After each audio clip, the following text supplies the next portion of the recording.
intervention, cost-effective intervention that can reduce or limit the chronic disease burden in the population. Unless we prepare our health system, unless we develop policy and guideline to handle with these non-communicable diseases, will not be able to sustain the benefits of controlling infectious diseases that we have worked so hard for. So that's a very important that as a health community, health is not anymore a business of the physicians or nursing community alone. We cannot deal with it. We have to have politicians on our favor. We have to have our policymakers on our favor because healthcare is a costly endeavor. You cannot treat, millions of patients. Uh, you know, I'll give an example. You don't have to go far. Think about the coronavirus itself. Unless we design prevention, intervention, and contain, we will not be able to handle chronic disease in coming years or coming decades. So it's a very important that we pay attention. We talk to the policymakers. We generate enough data because you cannot tell someone, oh, we need to do that. You have to have evidence. And your best evidence, best tool is your data. And that is your research. If you do not do valid research, people will not trust you, people will not believe you. So you have to have a valid research methodology and evidence-based intervention development. Otherwise, you will not be able to do. That's why research is a key thing. Even though we know treating patients is important. When someone is diseased, we have to treat them. There is no other option, right? But before that, as a population level, we have to do so many other things so that we can contain, control, and limit. We cannot completely eliminate all the diseases because we are getting older. People are living longer. Think about Indonesia. In last 20 years, life expectancy went up 72, 73. Even 2 decades back, you had like only 60, 62. So as we grow, our body, our immune system, our surveillance system for cancer, they reduce. So people develop cancer, people develop chronic diseases. So this is expected. Once people grow older, we're going to expect these chronic diseases. The goal is here how to identify them early, how to prevent them, and how to treat them, manage them effectively.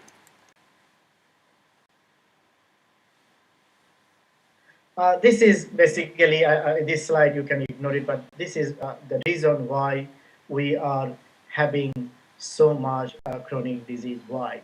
Lifestyle change, diet change, physical inactivity changes. And I had a slide, I'm not sure I have, the food, Indonesian food from, I grew up in Bangladesh.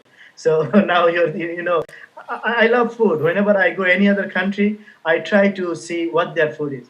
So the healthy food is going up everywhere. Like, let me see, I have it's right there. So you have a California fried chicken.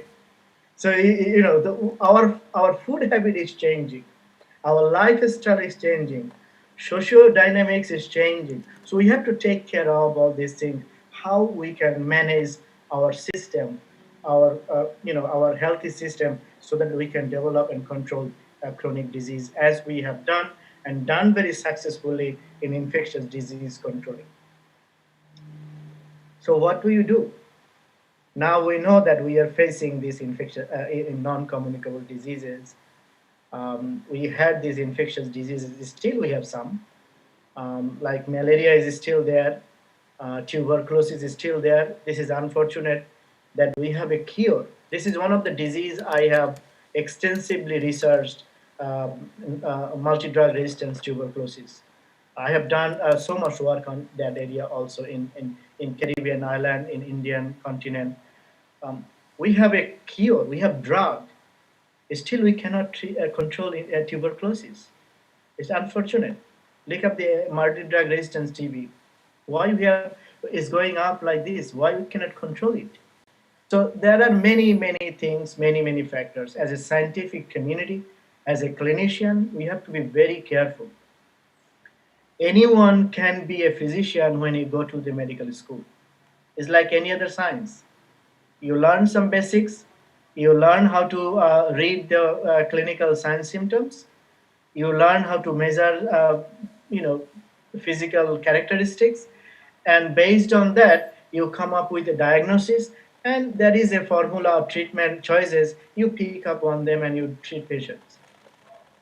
But you cannot be a scientist, you cannot be a researcher unless I want all clinicians, whether you are in nursing or in a physician, you need to be that why we are giving this medication. Is there any is this patient characteristics some difference? You have to think about this. Every human, our metabolic processes, our drug metabolism interacting, there are some differences. That's why we always have a range of doses, always have range of individual. So that's why it is important in the in developed country now. They're focusing more, we call the personalized care, patient-centered care, where we individually research individual patients and then we come up with the treatment. So it's important that since we are facing right now a chronic disease in Indonesia, what can we do? As a scientific community, as a biomedical researchers, as a clinician, we have options, we have choices. First, we have to understand the burden of disease. Which population are more affected? Where is the more disease? Why they are getting more? Knowing the causality. Why some people is getting these diseases too much and other people not?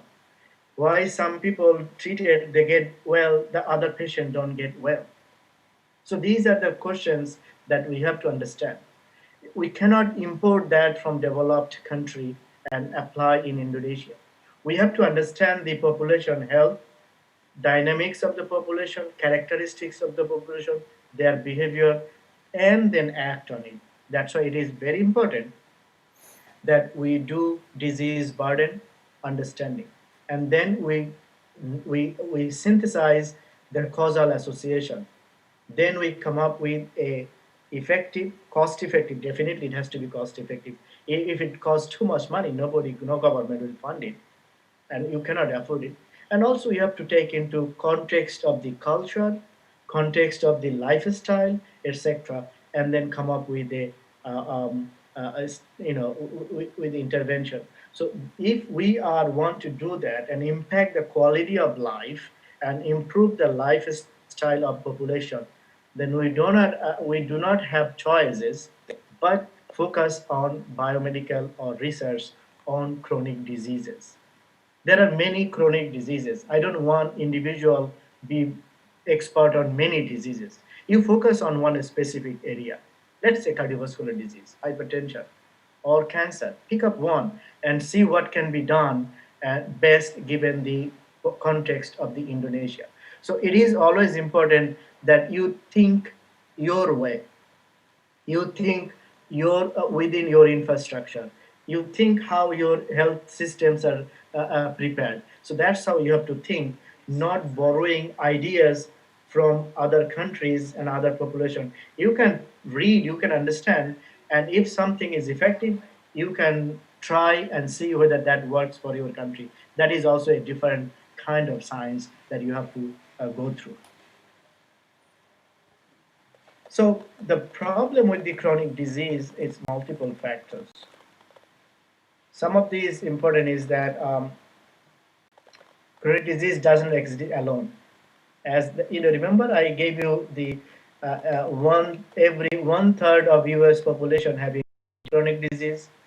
Some of them has two or three chronic diseases. Once you do that, believe me, in year 2025, your population will look like this. You will have a lot more older people. One third of Indonesian will have chronic disease, one or more. So you have to prepare right now. You know it's coming. It's like a hurricane is coming. You are getting forecast, and you have to prepare for that, and you have to address, and you have to move people and do things. So it is coming. So chronic disease is like that. It doesn't come alone. Comorbid conditions come in multiple ways. That pain or anything else. So that diabetes is another example. When patients do not monitored, they will see symptoms when it is in advanced stage. By that time, kidney is gone. 70%, 80% functionality is gone.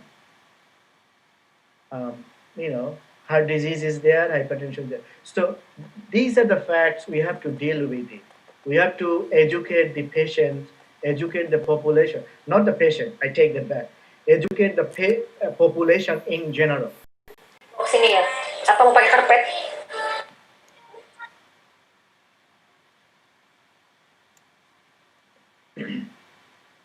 So this is another example, and it is also from Indonesia. As I said, as an Indonesian, you know your situation, you know what's coming, and this is a perfect example. Uh, Julia Skoredis and her colleagues from Indonesia. Julia is from public health from I believe from Sweden, and then a lot of her colleagues are from also Indonesia. So they say that how Indonesians are coping with epidemic of chronic disease. So they looked into all the publications. We call the systematic review or meta-analysis. It's one kind of a study. Basically, all the published paper in the literature, you try to understand what is out there. So it's called systematic review or systematic analysis or meta-analysis, and they did a good job. So in fact, from 2000 to 2015, any paper published based on Indonesia, whether it's in Indonesian language or in English language, they try to summarize their report. What this published paper says about the chronic disease in Indonesia. And you will be surprised. What they say is that there is an epidemic coming up for chronic disease in Indonesia. So understanding the risk factor and also the monitoring the risk factors, disease burden, accordingly develop health informatic system or health system, try to identify and establish intervention activities. So they identified that all the papers, in fact, I don't have to tell you from the United States that this is coming. You already know it. It is there. All your scientific communities, they know it. My problem is that with developing countries and other countries, I have dealt with many countries in East African countries, Indian subcontinent, Caribbean, and South American countries. You have all the information.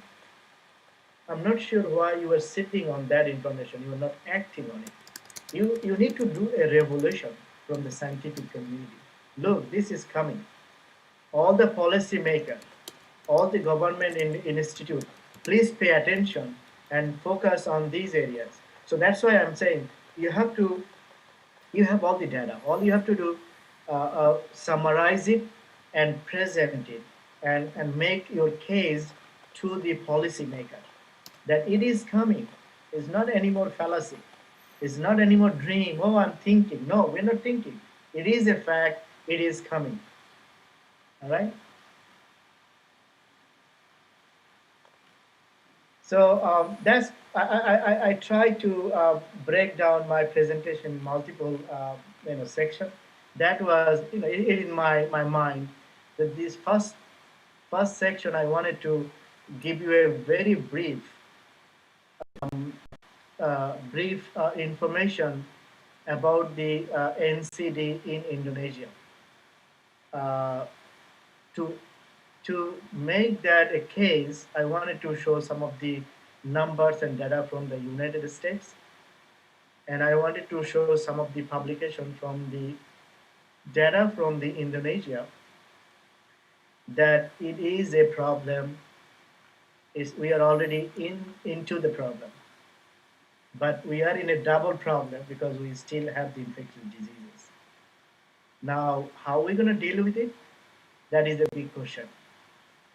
And to address chronic disease, health community, especially the physician or clinician alone, will not be able to address the burden of chronic diseases. There will have to be a motivation, there will have to be a resource allocation, there will have to be policy making. These are all things needs to be done. But what I would encourage from the clinicians and clinical community to come up with a sound science-based case, making the case with the data, with the evidence, and present to the scientific community and come up with some solutions. What are the things can be done? That would be at the national level, but that may not happen. But at the individual level, we can contribute what I can do, what you can do. As a clinician, as a scientist, there is a great deal of uh, nowadays any clinical research is a multidisciplinary. It's not one system alone. In my imagination, I always think research is a multifaceted business. And one of the component of this business to have a right study design, to have a sound study methods. If that doesn't there, whatever you do, that's not going to be valid, and no one's going to trust you. Scientific community will question your research, and then it's not going to get any wins, so that it can be implemented or translationable information for clinical care.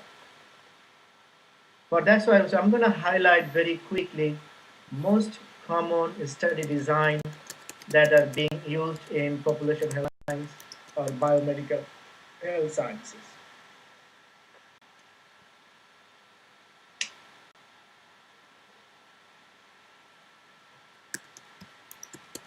So what is a study design?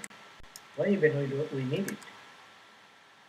As I try to give you a definition, it's a plan. Simply you can say it's a plan. It's a protocol where you write down, oh, I'm going to do this. So by choosing a design, by writing down a protocol, you basically frame yourself within certain parameters. And the advantage of doing this, because there are many ways you can do in real life. By doing this, selecting these, defining your boundaries, it helps you to really do something within time limit, with accuracy, and also it gives you scientific community some kind of trust that if you say that, oh, I use a cohort study, so scientific community in their mind, they will be thinking, what are the things you have done? What are the process you have gone through?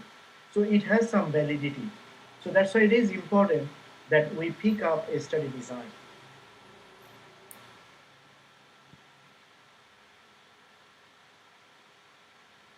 It's complicated. Um, those who are, especially the nursing student, those who are in first year, do not have any biomedical research background, it would be very difficult for them to understand. But I think it'd be important. Um, Keep in mind that there is a science that dictates you, that allows you to do clinical research. So should I go through all these or just move on? I'm asking your opinion. Anyone?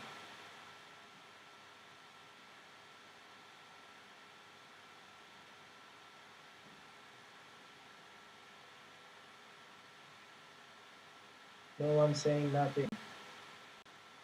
All right. I'll go very briefly. How about that? So in general, the research design, we classify into two categories. One we call experimental, and the other one we call the observational. The reason I picked experimental on my left hand side because on my slide experimental is on the left side and on the right side observational. It depends on if if an investigator like myself or if you are the investigator, if you if you assign the treatment or exposure or intervention, whatever the name you use, if you do that, if you assign that to somebody or some group, then by default that is called experimental design. I'm giving an example. You want to evaluate the effectiveness of aspirin for the prevention of cardiovascular diseases. So now what you want to do, your your drug or intervention or exposure is is the drug, which is the aspirin. And you want to see whether the cardiovascular disease, which is a disease, whether that reduce or stroke reduce. Think of any disease. So if you assign one group of people, tell them, okay, every day you use a baby aspirin. Every day after before you go bed, you take a baby aspirin. And other group you say don't take anything. So you have two groups right now, and then you follow them up for 1 year, 2 year, 3 year, whatever the time you have, right? And then you see which group has more heart attack or cardiovascular disease and which group doesn't. If you do this kind of design, that means you are assigning the treatment. Then it's called that's called the experimental design, and that is in terms of the if you think of the hierarchy from the causality, this clinical trial, randomized clinical trial at the top of the line. So that's that. So we're not going to go in details. I just wanted to make sure that you understand that there is two kinds of study design. One is experimental and the other is observational. So I gave you an example of the experimental. And one observational study design, I can give you an example. For example, um, you want to see those who do physical exercise, which are their blood pressure normal and do not have high blood pressure, and those who do not do the physical exercise, they have high blood pressure. If you want to examine this research question, so what you do, you go, let's say your city is, are you in Malang, right? So let's say you are in Malang and you want to see the people in Malang. So what you do, you identify 5,000 people who do regular exercise, and you identify 5,000 people who do not do exercise. These are all from Malang, and then you see how many people has high blood pressure, how many do not have high blood pressure. Look, here you did not assign exercise. You did not tell them to do it. They are doing it by nature. All you have, you observe the outcomes. You did not assign the intervention or exposure or treatment or exercise. So that is a perfect example of observational study design. So in population health science, we do all kinds of study. We do clinical trial, we do observational design. Among the observational design, there are two kind most commonly that we use. We call one descriptive study, and then otherwise we call the analytical study. So descriptive study, we do not have any predefined hypothesis or research question. We do not examine any research question. We do not do any causality association. We just describe patient population. We just describe the population in general, their characteristics, their disease burden. We just describe it. That is descriptive study. And then compared other one is analytical study design. And in analytical design, we have several. We have cohort study design, case control study design, cross-sectional study design. There is another one which is not here, but I do sometimes. That's called ecological study design. That that is not analytical here. That is under the descriptive study design. I do a lot of ecological study also. So this is a kind of, I wanted to give you a brief uh, uh, uh, type of study design so that you know that there is a science that allows you to do clinical biomedical research, and we follow one of these study design. All right. So in this slide, again, I was trying to give you some brief about the descriptions of the what is descriptive studies, what is analytical study, as I mentioned earlier. So if you have time, you can read it and ask your colleague. If you have questions, you can send an email. I would be more than happy to answer your questions. That is one of the things that I do. I love to teach, and I try to help. I have students all corner of the even all 7 continents. I have my students. I am connected with them. I try to help them, support them their work, as long as they ask my help. So I do that. Same thing here. I'm going to skip this slide. We talked about the cohort study design. I'm gonna get I'm gonna be skipping this also.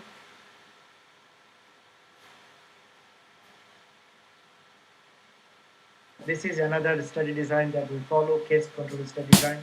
In fact, nowadays, this is a very common and most commonly used study design in population health science because of its advantage. We can do it very quickly, and in terms of the cost and the, the resources limit needed for this study compared to cohort study design, much cheaper, less resource limit that we can conduct. That's why we do case control study design. And the cross-sectional study design is the most common one, also used across the globe to estimate the disease burden. Whenever you want to know, for example, you want to know what proportion of population in Indonesia are having cardiovascular diseases or diabetes. So if you want to estimate any disease burden, if you want to describe, usually we do, if you want to read the, proportion or prevalence of um, what's that called, risk factors that usually we go into the cross-sectional studies then. You can see what proportion of population in Malang are obese or smoking or smokers or having high blood pressure. Anything that you want to estimate burden of disease or burden of disease risk factors, we most frequently we lean on to cross-sectional study design. Well, experimental design is the top of the chart for causality. It is very costly. Usually, we do experimental or randomized control trial when we want to examine the effectiveness of any new drug or treatment, or we want to see the effectiveness of a population-based intervention, or we want to see a community-based intervention. For example, you want to use the mosquito net that is impregnated with mosquito repellent. How effective that intervention? Then you can use this clinical trial. We call the community intervention trial. Usually we use this randomized trial. It's very costly, time consuming, and it requires a lot of resources. So depending on the your specific need, what you want to do, that basically dictates you what type of a study design that you want to do. I have a question for you, for moderator. Are we on time or I'm taking too much time?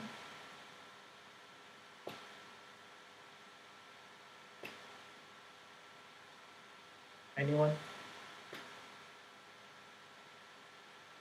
I'm asking, are we on time or I'm taking too much time? Sorry, it should be all right. So we mentioned that an hour, but if it's more than 1 hour and will be during discussion session can be more than that, should be fine as well. It really depends on you whether you have any further schedule or not. No, I can. I'm gonna quickly go through from here I'm going to go to the examples, and then that Okay, will be the end. All right, thank you. should be all right. Thank you. So the question is how to choose the right study design. There are so many study design. Which one to pick? As I was trying to say when I described this study design, it basically depends on many factors. The first most common factor will be what is your specific aim, what you want to do. That will dictate your study design, and also the resources, how much money. Sometimes same design you can use a cohort study design, or you can do a case control study design. Depending on your resources, your population, and timing, you can pick which study design. Um, So choosing a study design nearly always determined by the research question of interest and feasibility. So these are the two things always come, in terms of the practicality. What would be the study design? Am I choosing a cross-sectional study design, cohort study design, or case control study design, or a randomized trial design? So this is, depending.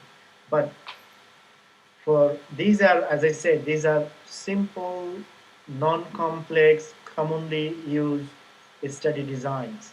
But in real life, we use a more complex, sometimes combination. That is a need for the because the research question that we want to address. That's why we do it. Um, in fact, if you think about this, the example I have here, alternative design option for chronic disease prevention intervention.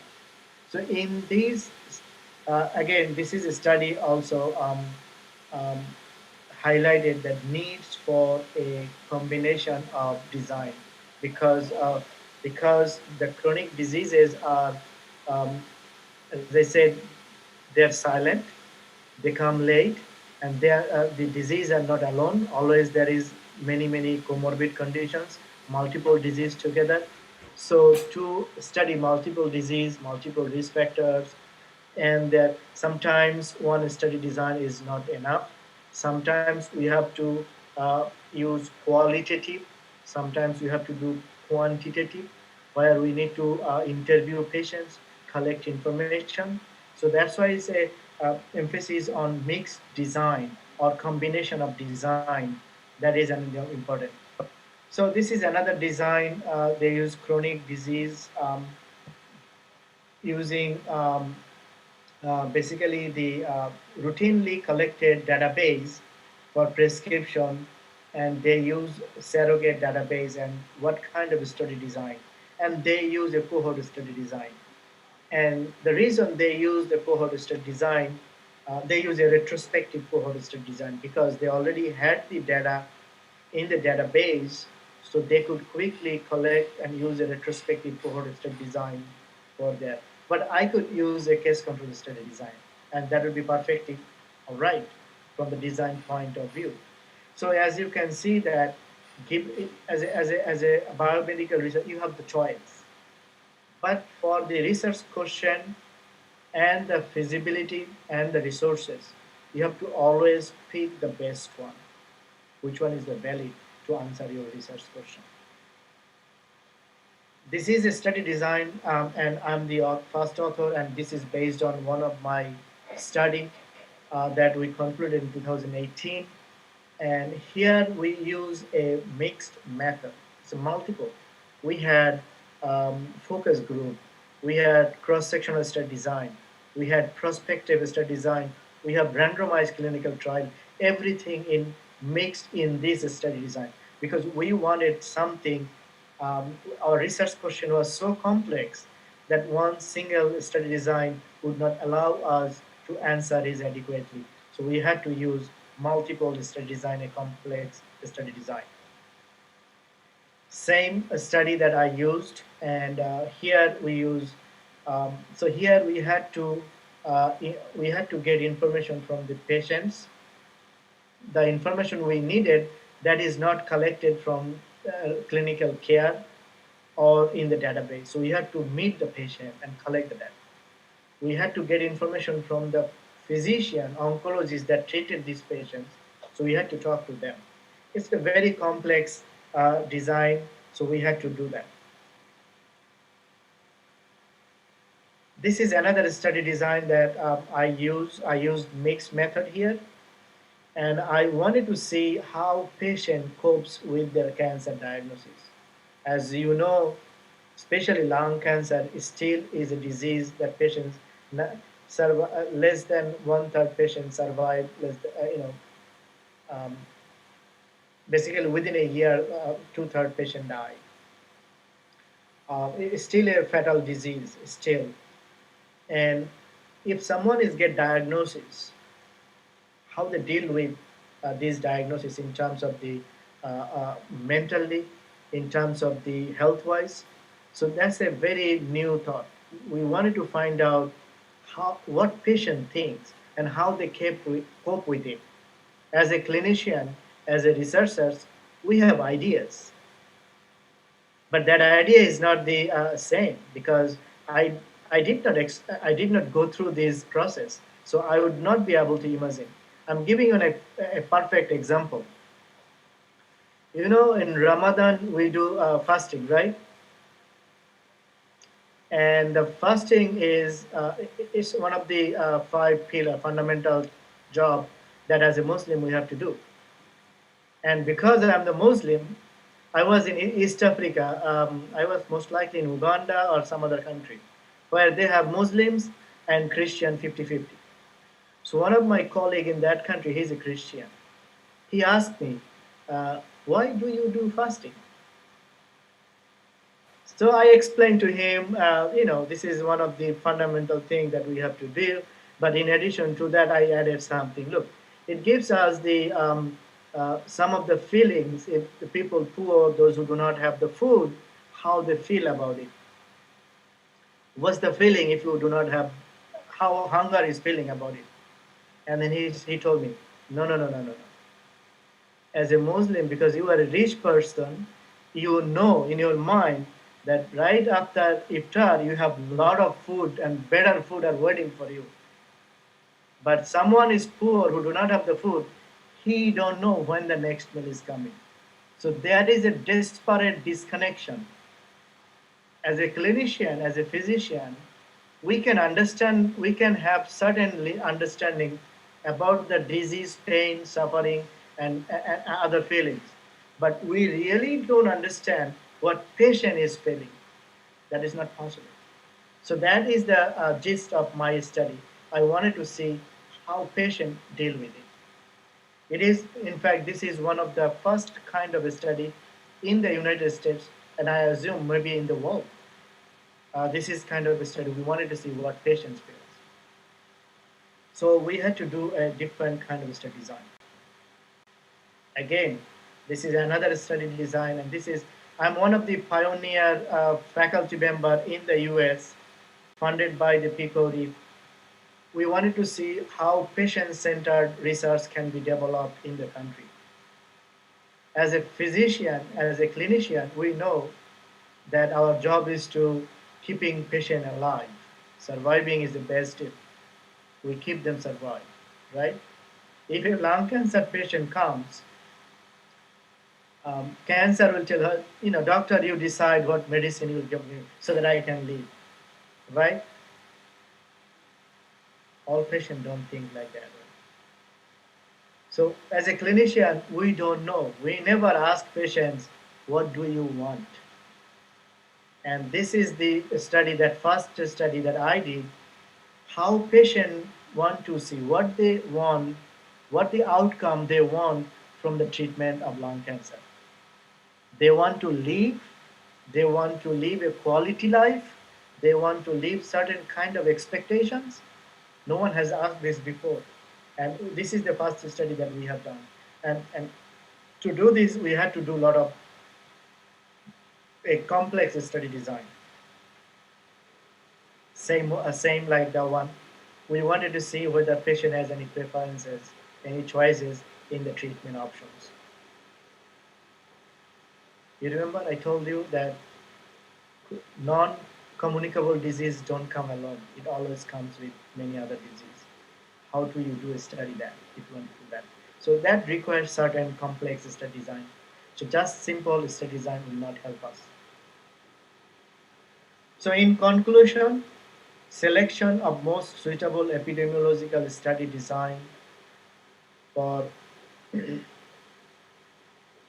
for a specific research question depending on the understanding of the disease that you want to study, understanding the patient population, understanding the resources that you have, and also what are the elements associated with it.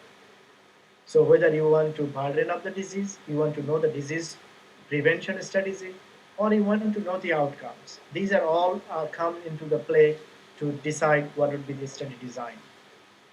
And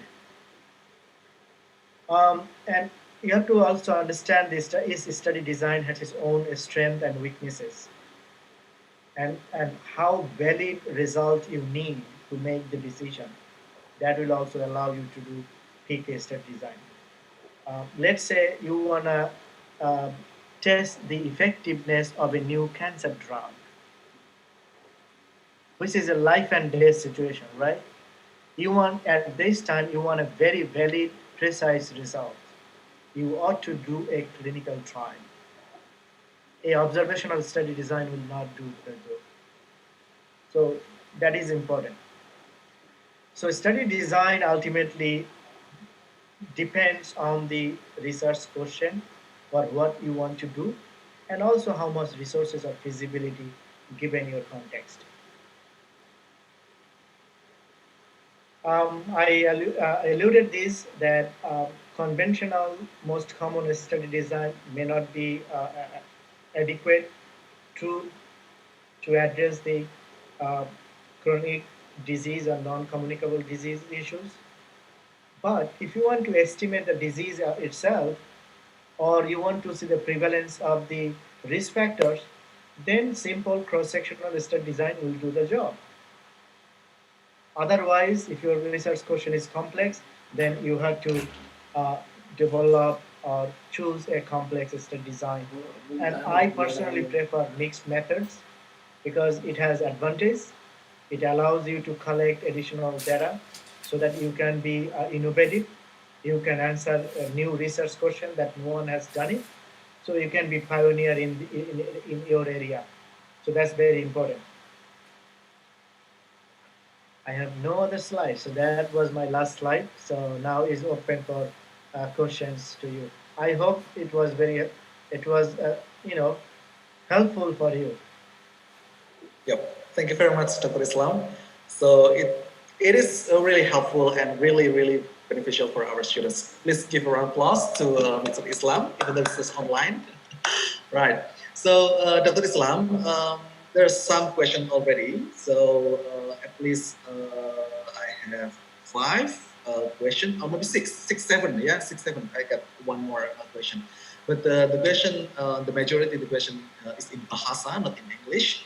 So, I will share my screen together with the question and answer.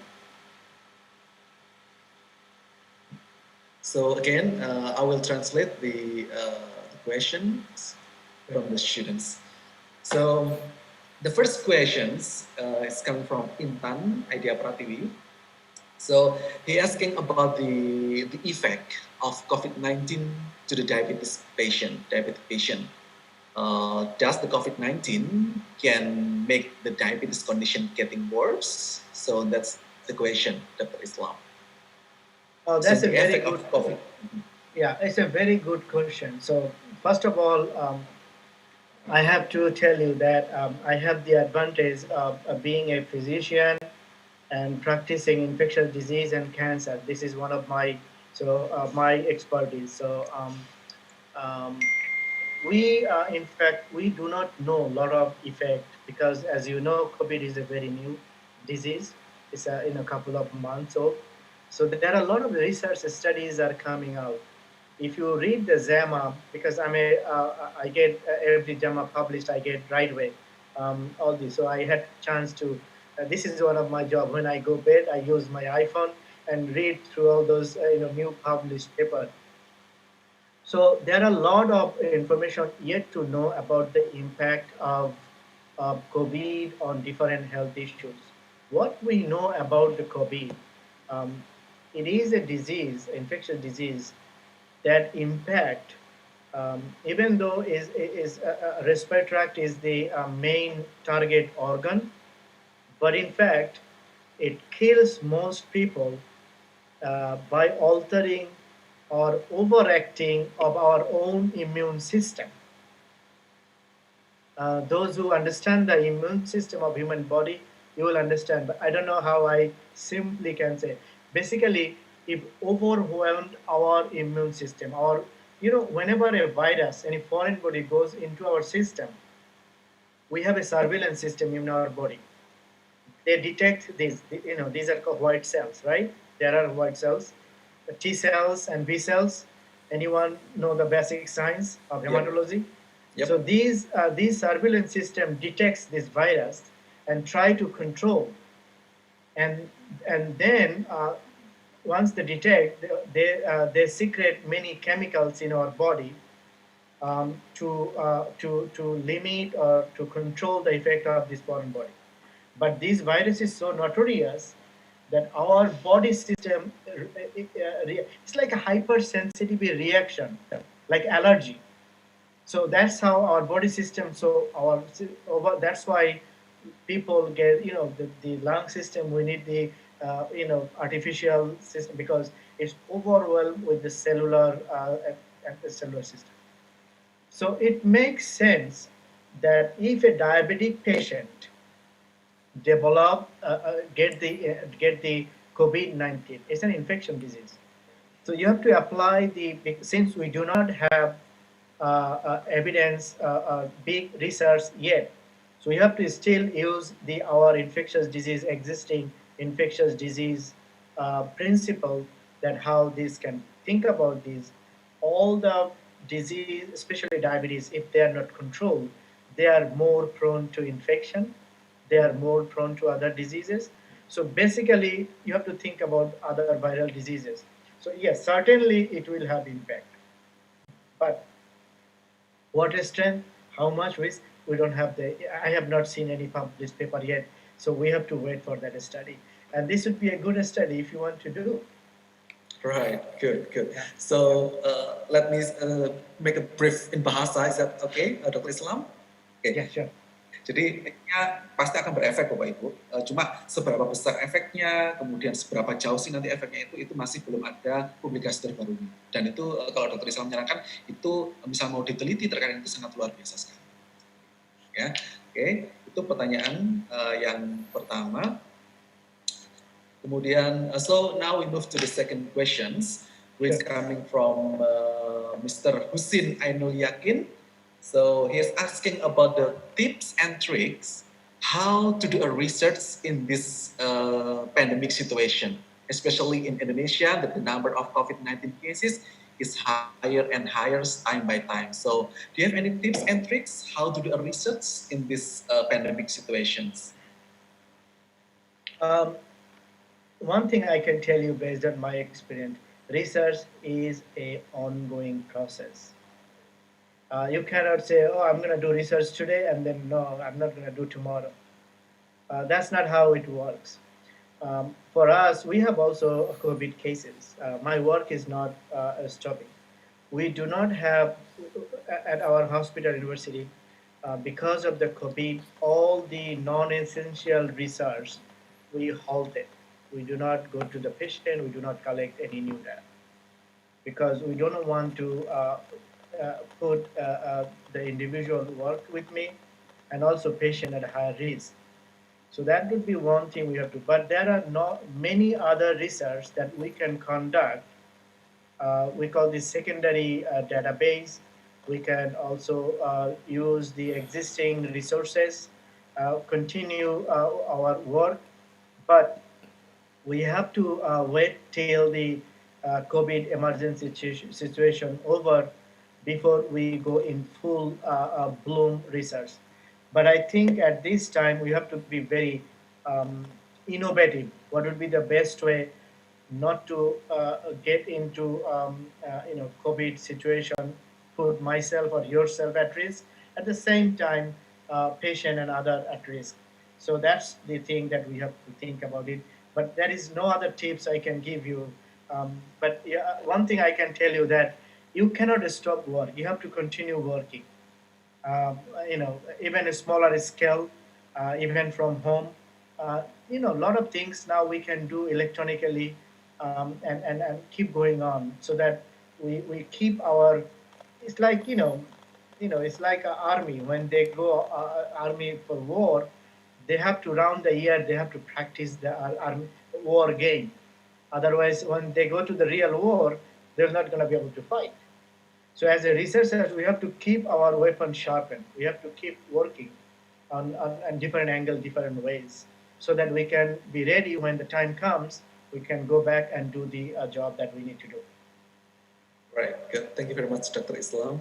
So, jadi Bapak Ibu, terkait dengan situasi seperti ini, disarankan Dr. Islam itu tetap kita sebagai peneliti itu tetap bisa bekerja, walaupun sedikit, dari rumah itu bisa. Dan bisa berinovasi kira-kira apakah mungkin dengan menggunakan data sekunder atau mungkin menggunakan database, yang seperti itu bisa disarankan ya, sehingga nanti perlu juga diperhatikan harus meminimalkan resiko baik kita peneliti maupun bagi pasiennya untuk terpapar COVID lebih lanjut seperti itu. Yeah. Okay. Now we are going to move to the third questions, which is coming from Satrial Budasil. So he's asking about if the research will be undertaken in several locations with in quote that a lot of samples, a lot of participants, and is it possible using the cross-sectional method, and how to do that one? So multiple centers and a lot of participants and using the cross-sectional method. Do you have any tips and tricks how to do that one? Any comments, Dr. Islam? Yeah. So the design. My question is, what is your research question? What you want to do? If Okay. that is possible, let's say you want to do. You have multiple sites. You want to estimate certain disease, chronic disease. If you want to do that, then cross-sectional is possible and feasible. Yes. But if your research question is you want to what is causing, let's say, what is causing high blood pressure, you want to find out the cause of high blood pressure in multiple sites, then cross-sectional design would not be the right design. Then you have to fall back to a analytical design like case control study design or cohort study design. So if you could let me know the research question, that will dictate you the study design to pick. Oke, mungkin Pak Satrial kira-kira bisa menyampaikan kira-kira pertanyaan penelitiannya apa ya? Jadi beliau nanti bisa memberikan sarannya lebih pas. Kira-kira Pak Satrial bisa menyampaikan pertanyaan penelitiannya apa nih? Dalam bahasa boleh. Pak Satrial? Halo, Pak Satrial? Are you there? Ya.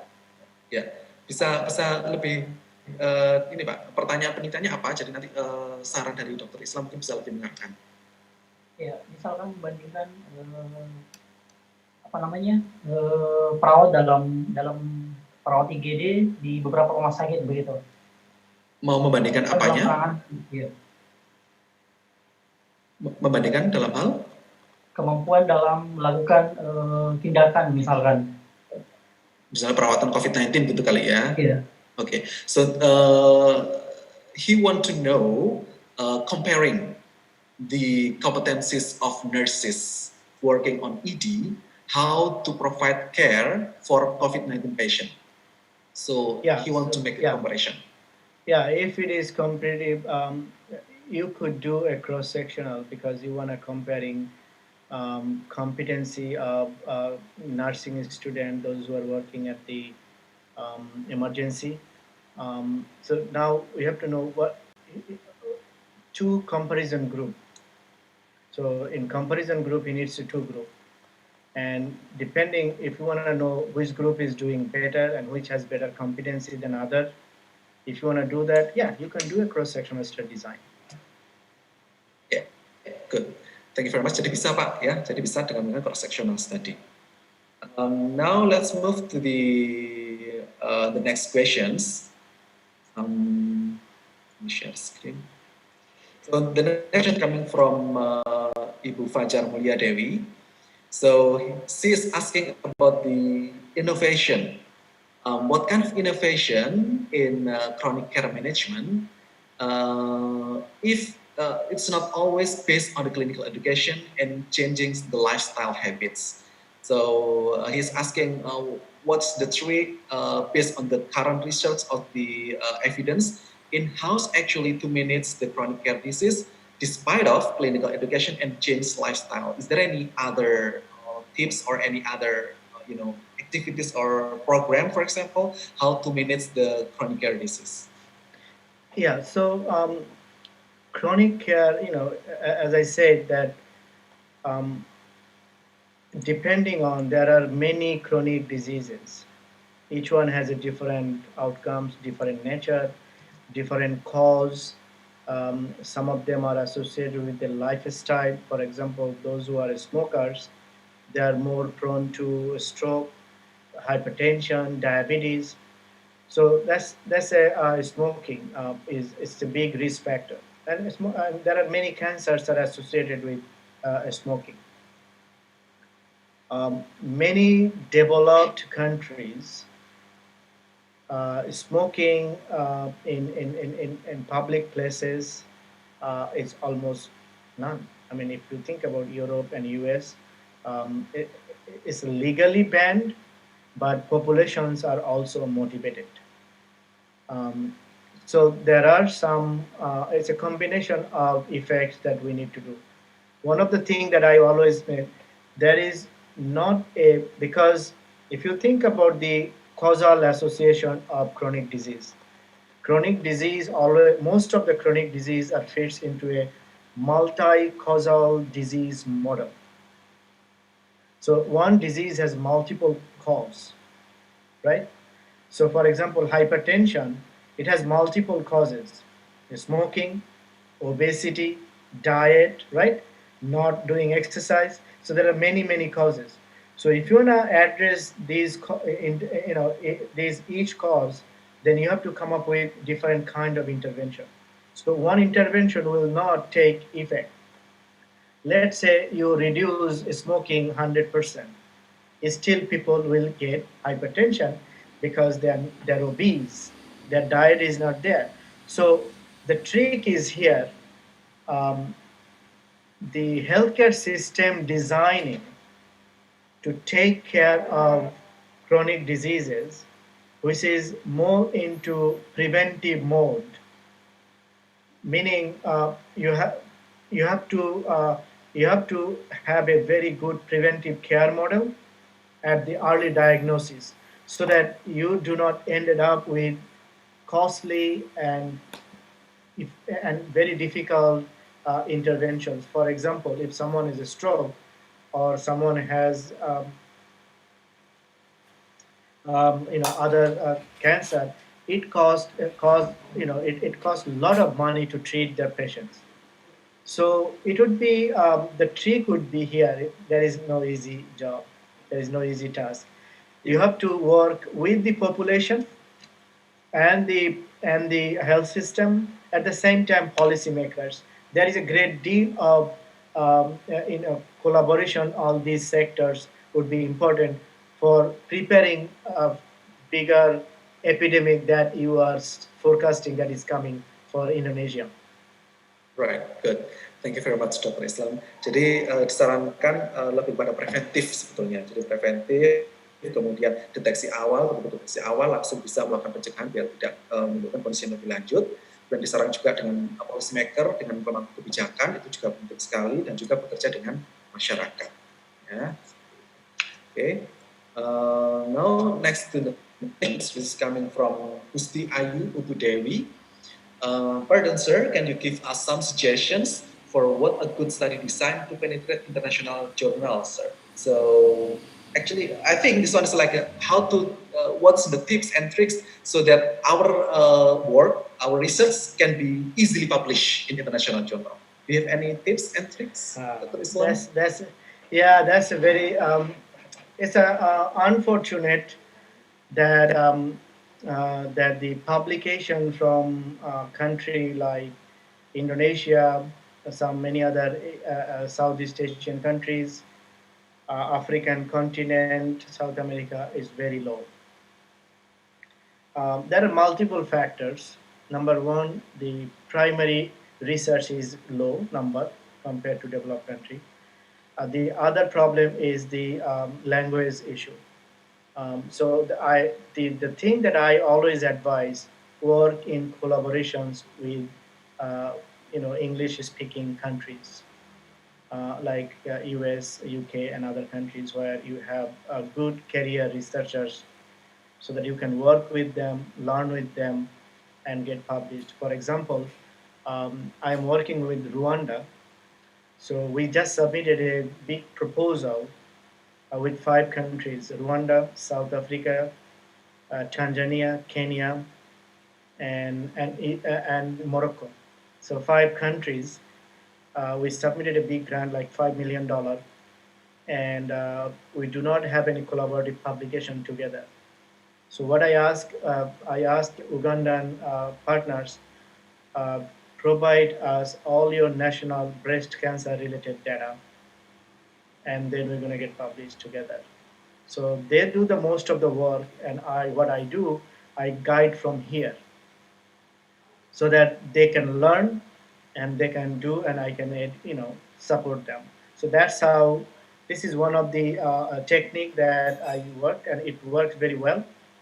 So if you are interested in get published, you have to find someone who has interest in your area and work with them. Baik, thank you very much, Dr. Islam. Jadi sarannya, do you think that Dr. Islam, the language barrier become one of the issue for like Indonesian people?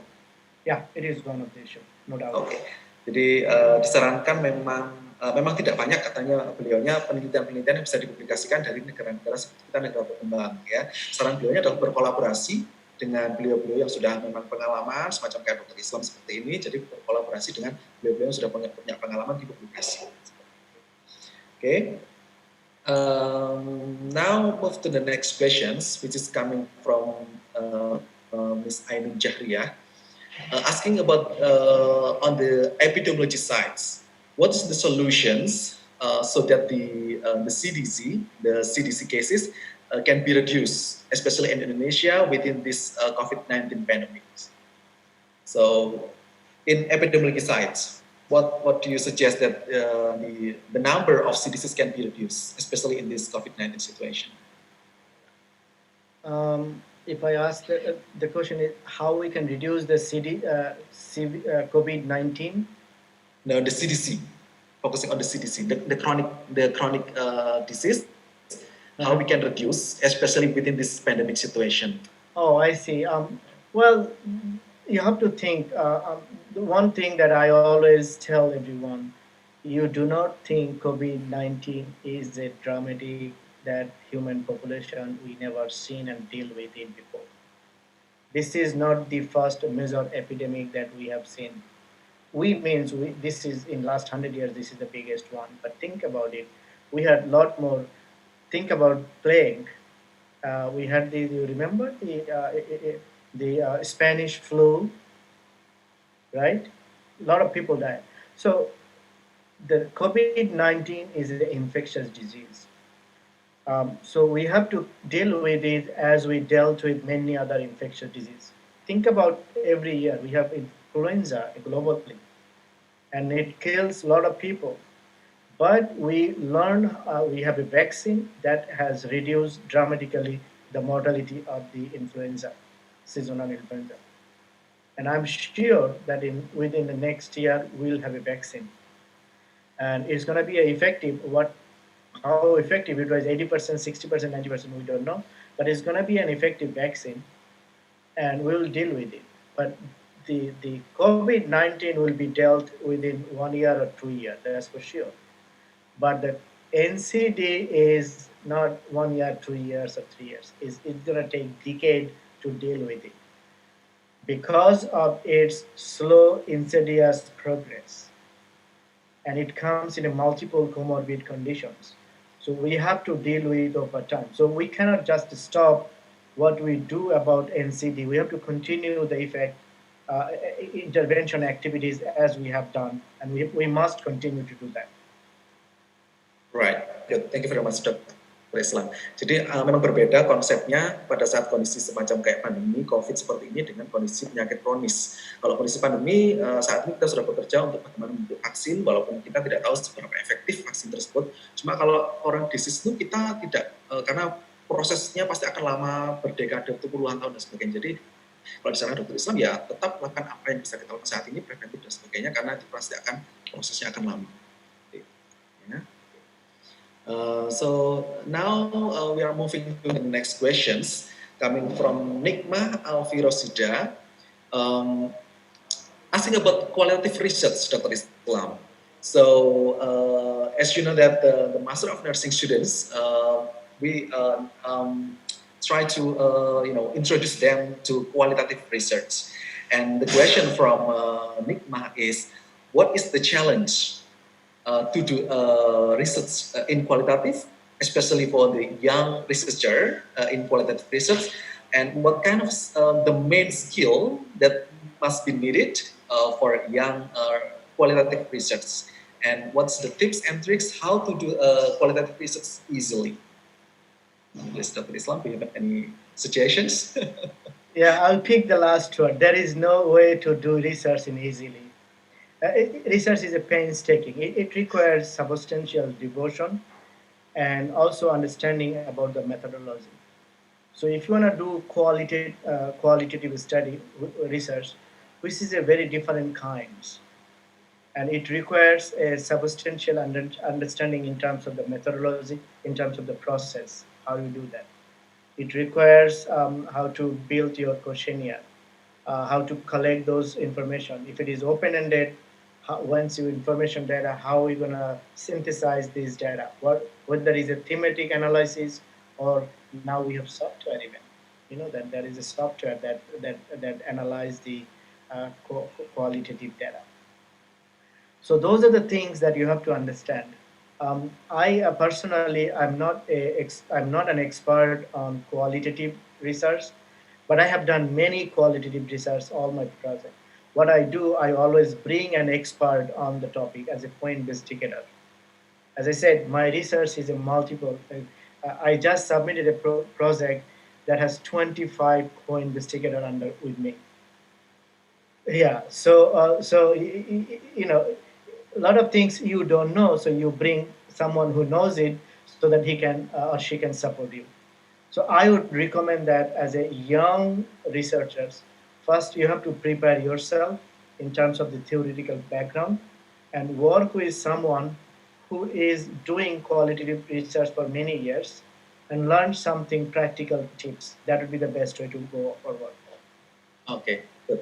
Thank you very much, Dr. Islam. Jadi sarannya Dr. Islam untuk sebagai peneliti pemula terkait dengan qualitative research memang harus matang dulu terkait dengan pengetahuannya. Ya, jadi basic knowledge-nya harus kuat dulu dan bekerja bersama dengan orang yang expert di bidang kualitatif seperti itu. Jadi Dr. Islam pun sebenarnya bukan pakar kuali, beliau banyak melakukan penelitian kuali, tapi ya itu tadi ada banyak sampai 25 orang dia bekerjasama dengan beliau tersebut seperti itu. Ya.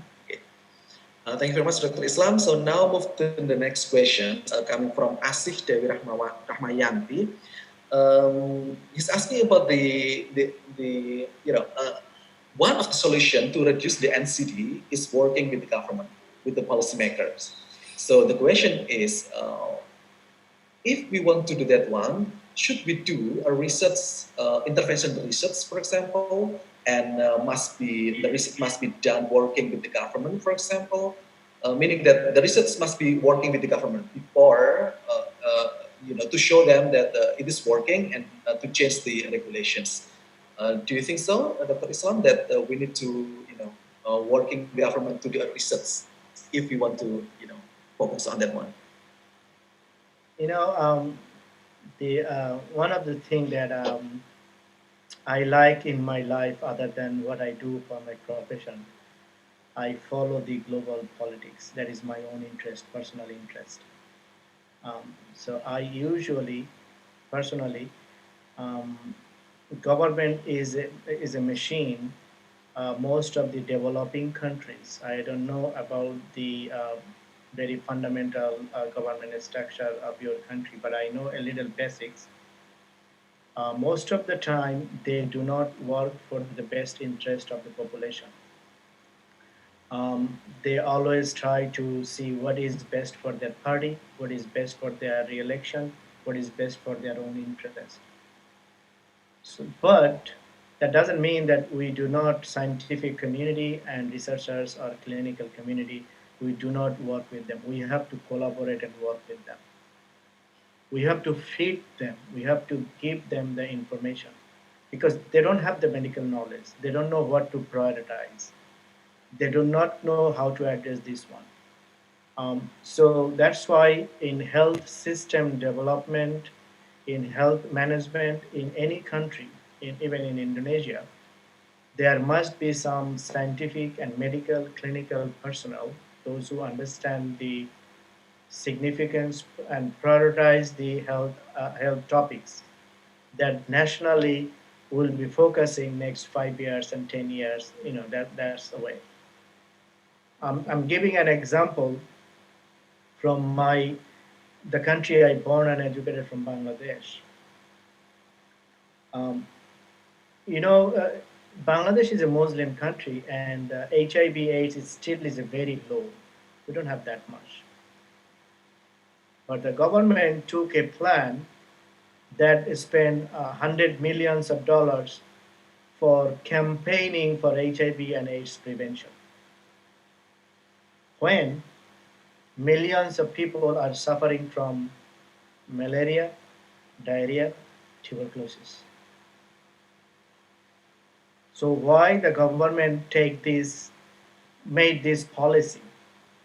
The reason I'm saying this is one of the things that I always say: the disparity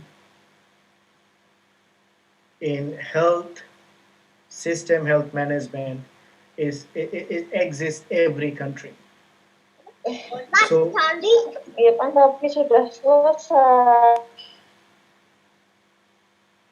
So the country, if your policymaker, let's say your health minister, if he or she is not educated on the burden of disease in your country and what is coming, he or she will be making decision based on his or her understanding about the disease. That may be his or her personal experience or family member experience or neighborhood experience.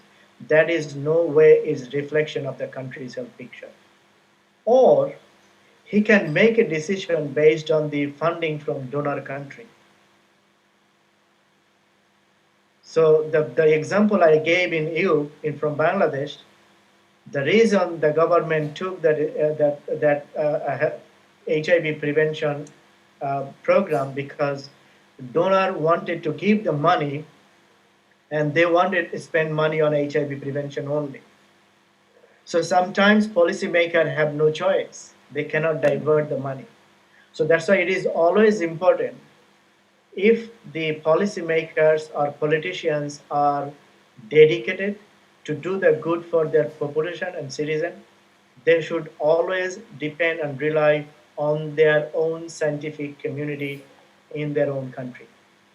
So that's why I always say you should have a strong clinical and scientific community that present the current and upcoming health problem in the country, and should have lobby and work for the population. Because as a clinician, your oath is to the best interest of the patient. It's not only you treat, but also in prevention in every area. So if as a clinician you can impact on a policy making, then you should do that. So that's my advice. Work in a community with sound data and present to your scientific community and move on that way. Oke, good. Thank you very much, Dr. Islam. Jadi sarannya Dr. Islam itu harus bekerja dengan masyarakat, jadi tahu realnya seperti apa, dan pemerintah itu harusnya tidak melaksanakan kebijakan itu berdasarkan dari opini mereka sendiri, entah dari pengalamannya dia sendiri atau keluarga atau siapa, dan juga tidak dari donor. Sometimes funding itu, pendanaan itu datangnya dari donor. Nah, donor itu sometimes ya jadinya policy-nya, kebijakannya sesuai dengan kemauan si donor tersebut. Dan disarankan tidak seperti itu. Harapannya akan ada yang disebut dengan clinical and scientific committee. Mungkin kalau saya bilang di Indonesia adalah staf ahli mungkin ya. Jadi staf ahli yang paham terkait dengan kesehatan sehingga data-datanya itu benar-benar valid dan memang berasal dari masyarakat. Seperti itu. Ya. Okay. Now move to the next questions. The question coming from Lintang is already discussed because it's related with the how to deal with the COVID-19, how to do the research study. Now move to the next question, which is coming from Febi Astri Rizkilia, asking about mixed method research, Dr. Islam. So how's actually the steps to do the mixed method, and what is the considerations if we want to use a mixed method study? Yeah, by definition, mixed method is that in a study design when you mixed qualitative and quantitative at the same time. That's by default. So, for example, you could start a focus group, or you can start with the interview, and then you move on to the development of the questionnaire, and then next step of the study. It's a very time consuming and resource required process. It requires expert on multiple areas. You have to have expert on the qualitative part of the research, at the same time quantitative part of this research. So it's a little complex, time consuming, but it gives you authentic and results that you are looking for. And Right. yeah, and again, uh, if you are a beginner, population-based or biomedical research scientist, I would not recommend that you start with a mixed method as the first study.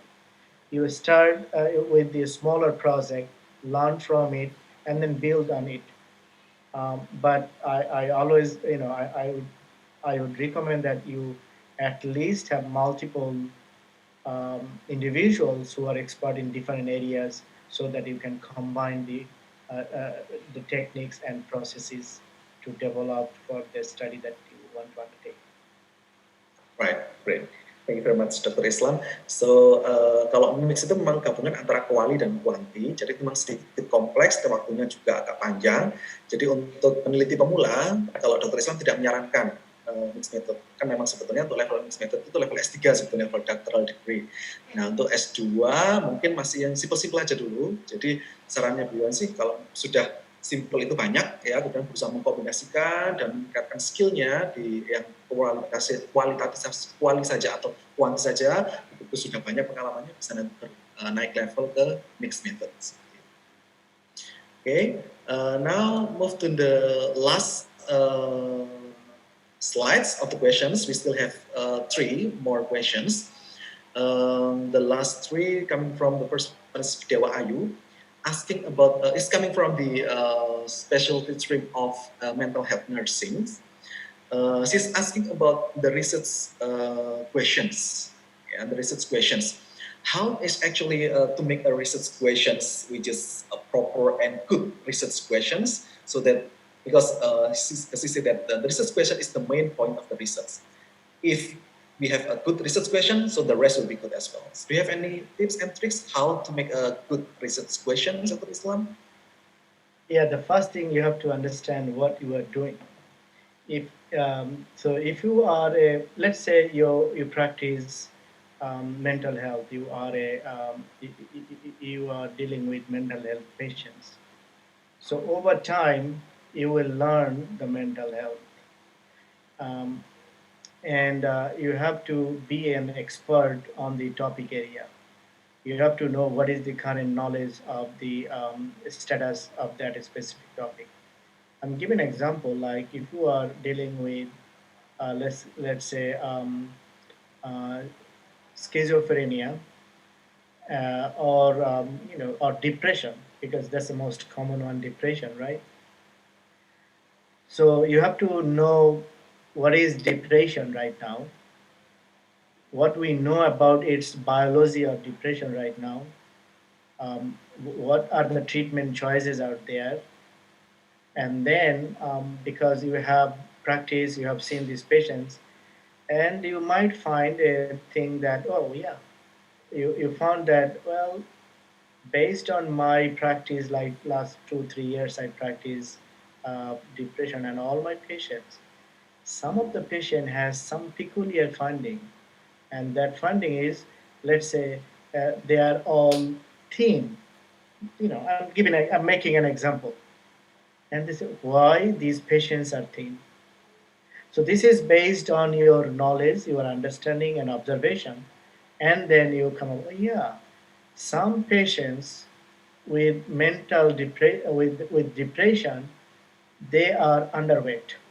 So that's the your question is why some patients are underweight, those who are suffering from mental health. So that's your research. So you see, the way whenever I do any research or any of the research questions, I try to see how the findings or outcomes of this research question would be valuable to the patients, because I always think about the patients, because you want to develop, design effective and better treatment options so the patient can be benefited. So that's it. So there is no simple way I can tell you, oh, this is the way you can go and develop the research question. It's the totality of understanding of your topic that you want to study. Right, good. Thank you very much, Dr. Islam. Jadi tidak mudah memang buat sebuah pertanyaan penelitian. Jadi kalau Dr. Islam mengira itu adalah sebuah pemikiran yang kompleks berdasarkan dari situasi yang ada, perkembangan kasusnya bagaimana dan sebagainya. Jadi tidak mudah membuat pertanyaan penelitian itu. Jadi memang harus butuh banyak pengalaman dan konsul dengan ahlinya. Now move to the last two questions. Coming from the Igusti Ayu, asking about the experimental study design. In this pandemic situation, she mentioned that it will be not easy to do an experimental design study. So the question is, should she change the study design, or just go ahead with the experimental study? Do you have any opinion, Dr. Islam? Yeah, again, you have to assess the risk benefit of the design. Whenever you do any research, you have to always think about the risk benefit, because that's the ethical part of the clinical research. That you are not putting anyone at higher risk than needed to be, whether it's the patient or you yourself or researcher itself. So you have to assess the situation, risk benefit, and then decide. Um, Even if you do not do experimental randomized clinical trial, if you want to do a observational study design, let's say cohort study design, is still you are putting yourself and the patient at higher risk. So you have to think about this, whether you can hold or wait, or you must do it. It's a time sensitiveness that you must find the result. So based on that, you decide what would be the best way to move forward. In fact, institutional review board or ethical board will help you. That's their job, to guide you how to do that. So you can consult with them depending on your needs and also your timeline, how you want to do that. Right. Thank you very much, Dr. Islam. Jadi harus bisa ditimbang memang kelebihan dan kekurangannya. Dalam arti keuntungan dan kekurangannya apa nih jika saat ini tetap experimental study. Kalau bisa sih bisa dipospon, ditunda seperti itu bisa. Karena sebenarnya kalau mau diganti, misalnya tadi disampaikan adalah cohort gitu ya, tetap berisiko juga sebenarnya untuk pasien. Jadi disarankan beliaunya bisa konsultasi ke ethical board. Jadi ethical board itu komisi etik. Nah itu nanti bilang tugasnya termasuk memberikan saran bagaimana sebaiknya agar penelitian bisa berjalan atau mungkin bisa dimodifikasi dan sebagainya sehingga pasien aman, kita juga aman. Now for the last questions, Dr. Islam, from Desi Ekawati, she's asking about the qualitative research within these pandemic situations. Is that enough if the researchers only provide open-ended questions within the code document?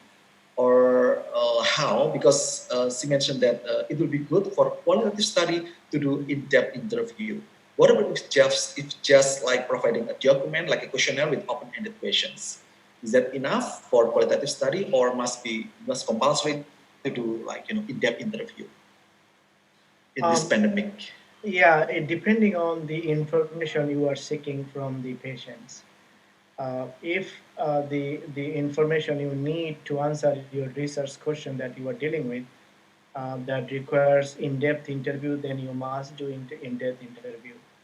But again, it's a judgmental question: how much information, how deep information you need, whether you can get that information using open-ended questions. Because what happened, open-ended questions, you do not have any control.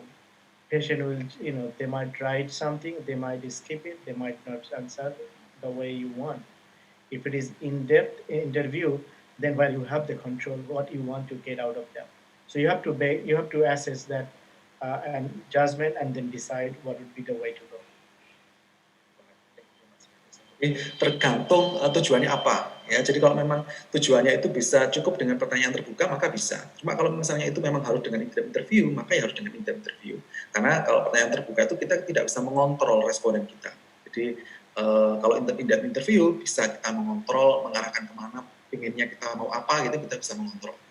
Ya, seperti itu.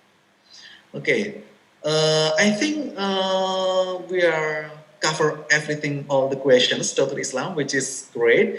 But before I summarize what we have discussed, is there any question maybe some of you, the audience, the participant want to ask in live, live questions, not in typing in chat room? Please welcome if you want to ask. Jadi silakan kalau mau bertanya. Okay, Edi Sanjaya. Do you have any question, Edi Sanjaya? Please introduce yourself before you ask. Okay, thank you very much, sir, for the opportunity to me. I'm sorry before I might to lose my connection. So when Dr. Islam explained about the study design, I missed some of the explanation. So my asking my question. So, in your opinion, sir, what is the good research? What is the definition of the good research? It look like from the methodology, from the time, from the problem, or from the other one. What we can do, how we can do a good research as a student. Thank you very much. Well, thank you for your question asking me about this. Good research is it's a pretty it's a very big question that you ask me. So there are many aspects of it is goodness of a research, but from the scientific point of view, we measure two ways. One we call the validity, and the other one is reliability. So in the validity, internal validity and external validity. So the information you collected for your study, how valid that information, that's internal. Whether you measured information correctly, whether you correct, those are internal validity. If you do everything right, that's internal valid. That's a good study internally. But the information you collected that has with the limitations, with the small number of patients, so its external validity is very limited. You cannot translate that information to other patient population because statistically is not as significant, it's reliable information. So that's called external validity. So that's another way we measure the goodness or good study. And then there are some other factors, other timing, its impact, its reliability, whether the way you did, if I do the same study somewhere else, whether I will be finding the same results. So those are the things. So it's a very detailed information. There are some measures that we always use, and I just mentioned a few of them: validity and reliability. That's how we do the measurements. But in terms of the other way, like who did it.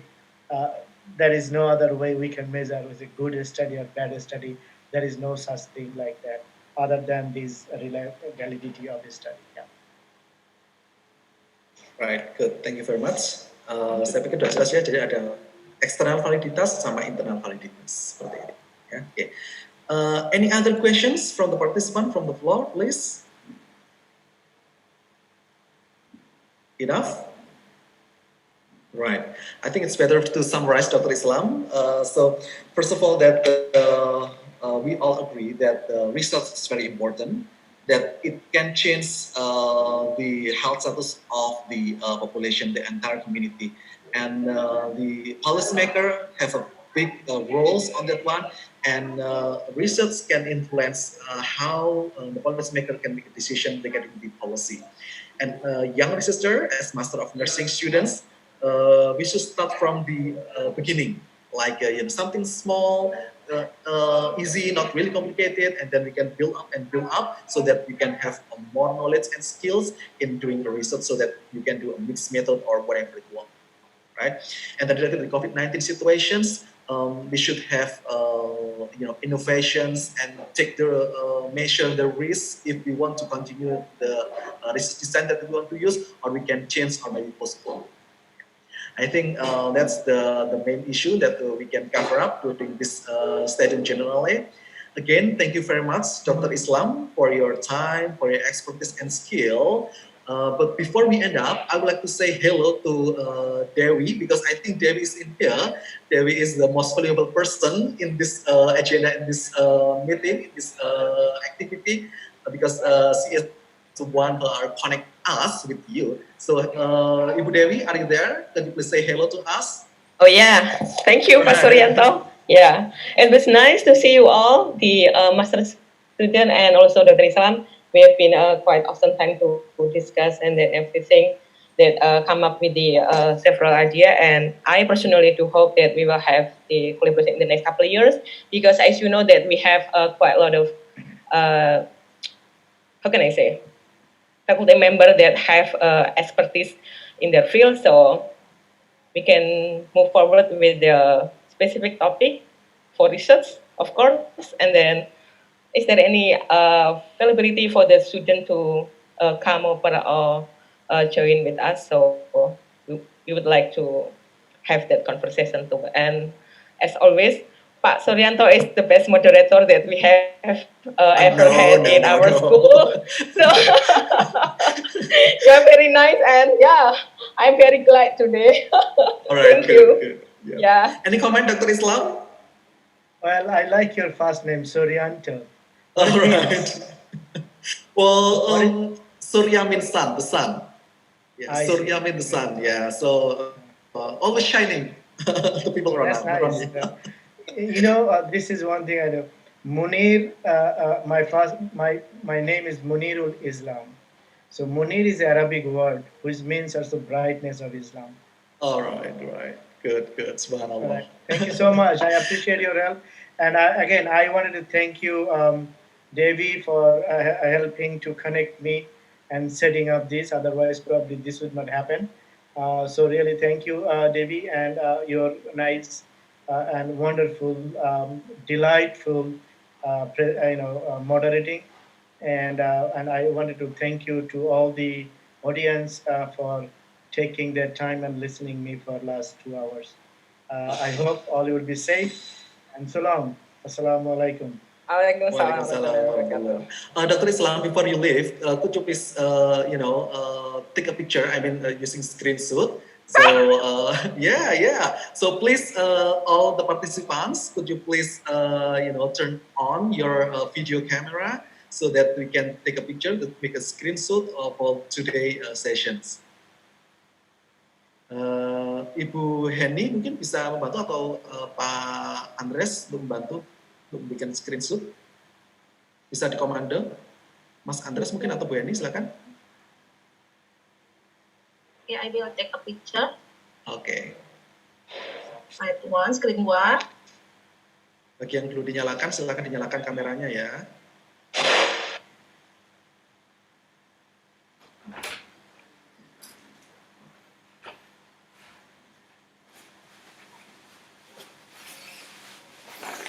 Okay, screen 2.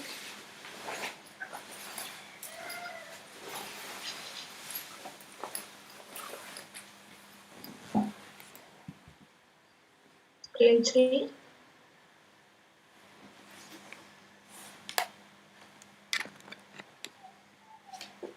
Four.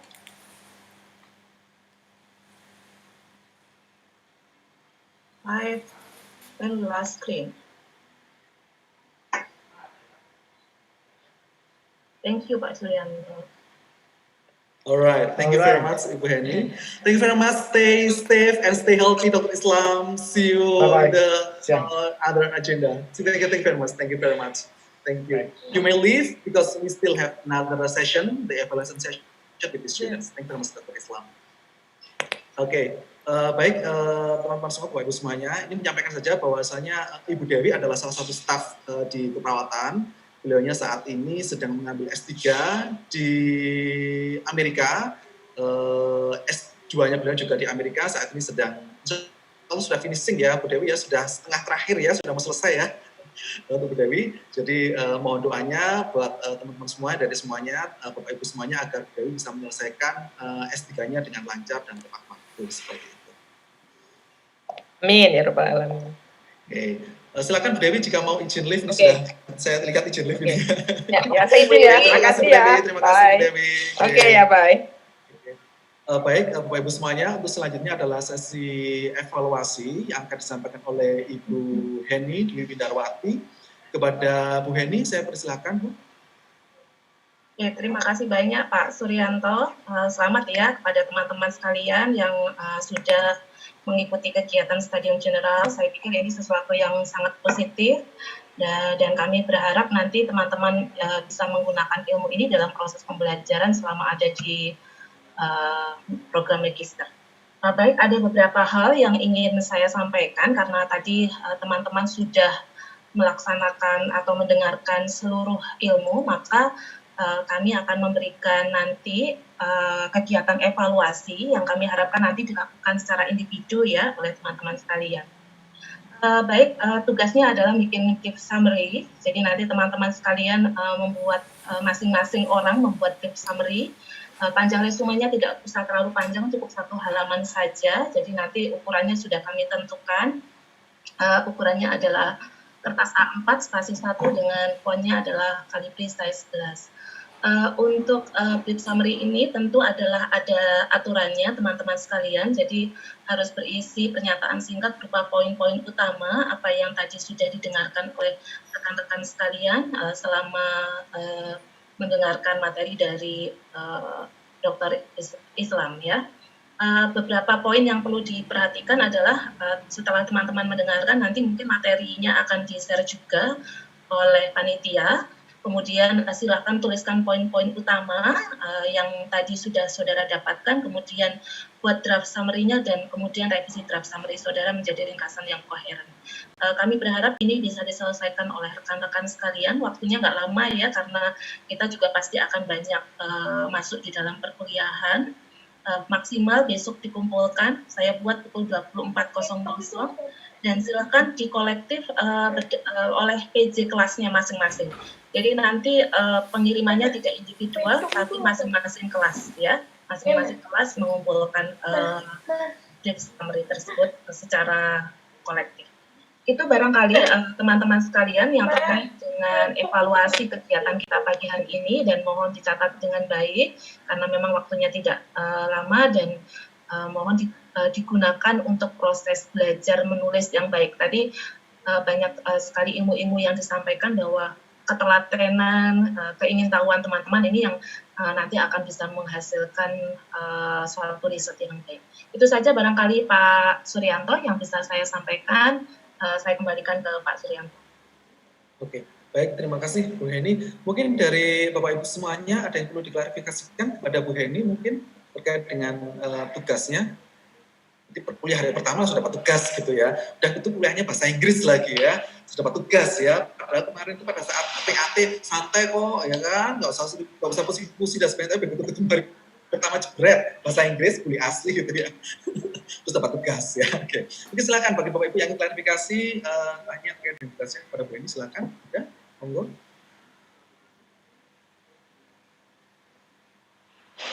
Cukup sepertinya ya. Oke, cukup baik. Oh iya, silakan. Ada Pak Sahrun sama Bu Rafika, silakan. Pak Bu Rafika dulu deh. Ya. Oh iya, makasih Pak Sur. Bani mau izin bertanya, untuk pengumpulannya per PJ kelas, ini kelasnya antara reguler sendiri, non-reguler sendiri, atau jadi satu, atau bagaimana Bu? Atau tiap departemen gitu? Terima kasih Bu, itu aja yang ingin saya tanyakan. Terima kasih. Tadinya mau saya buat angkatan, tapi kalau angkatan ngumpulinnya juga mungkin agak repot ya. Jadi kelas kecil aja. Jadi kalau kelas reguler per peminatannya masing-masing itu dikoordinasikan, silakan supaya lebih mudah ya mengkoordinasikan. Nanti kalau semuanya kelihatannya malah tunggu-tungguan, nanti malah nggak selesai gitu. Itu ya Mbak Rafika ya. Terima kasih Bu Enis. Per angkatan, per peminatan ya Bu ya. Kelas per peminatan Pak. Oke, baik. Terima kasih. Pak Sahrun tadi sepertinya mau bertanya, silakan Pak. Oh iya, terima kasih Pak Sur untuk klarifikasi tugasnya.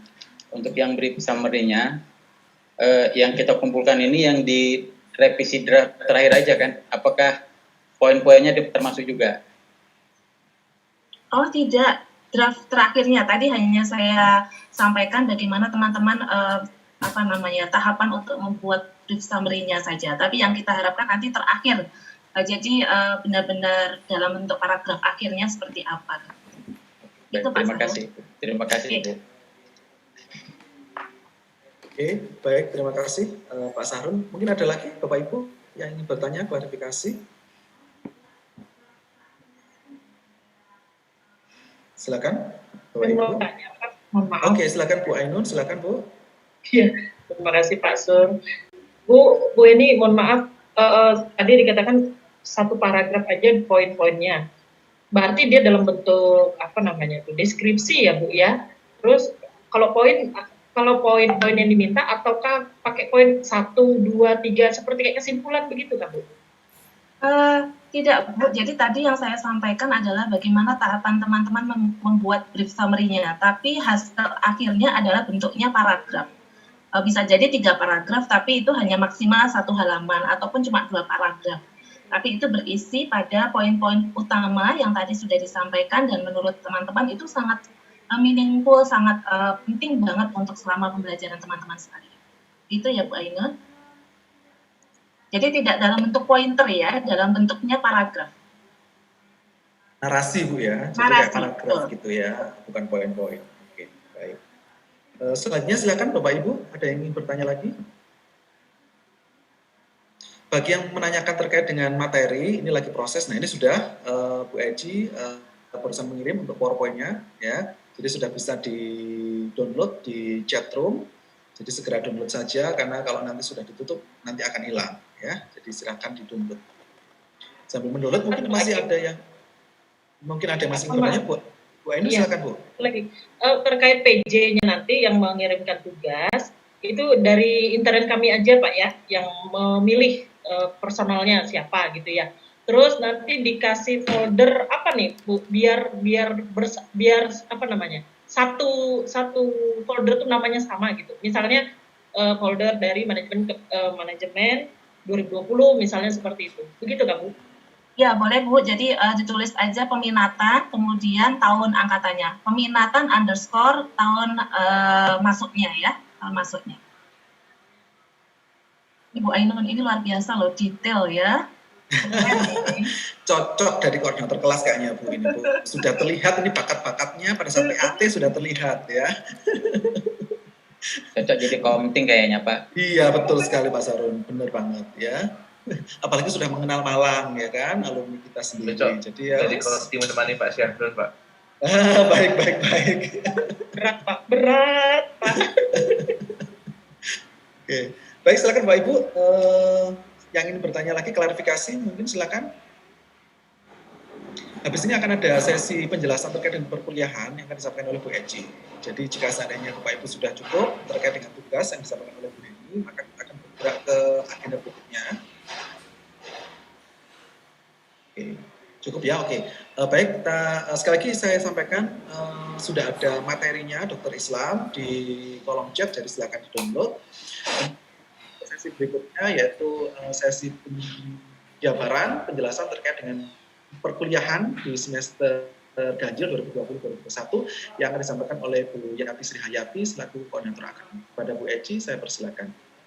Ya, terima kasih Pak Suryanto. Assalamualaikum warahmatullahi wabarakatuh. Selamat siang Bapak Ibu semua. Suara saya sudah terdengar? Ya, mudah-mudahan masih bisa mengikuti ya. Ini sedikit penjelasan tentang kegiatan pembelajaran secara teknisnya seperti apa yang akan kita lakukan, kita jalani selama 1 semester ke depan. Saya share screen terlebih dulu ya.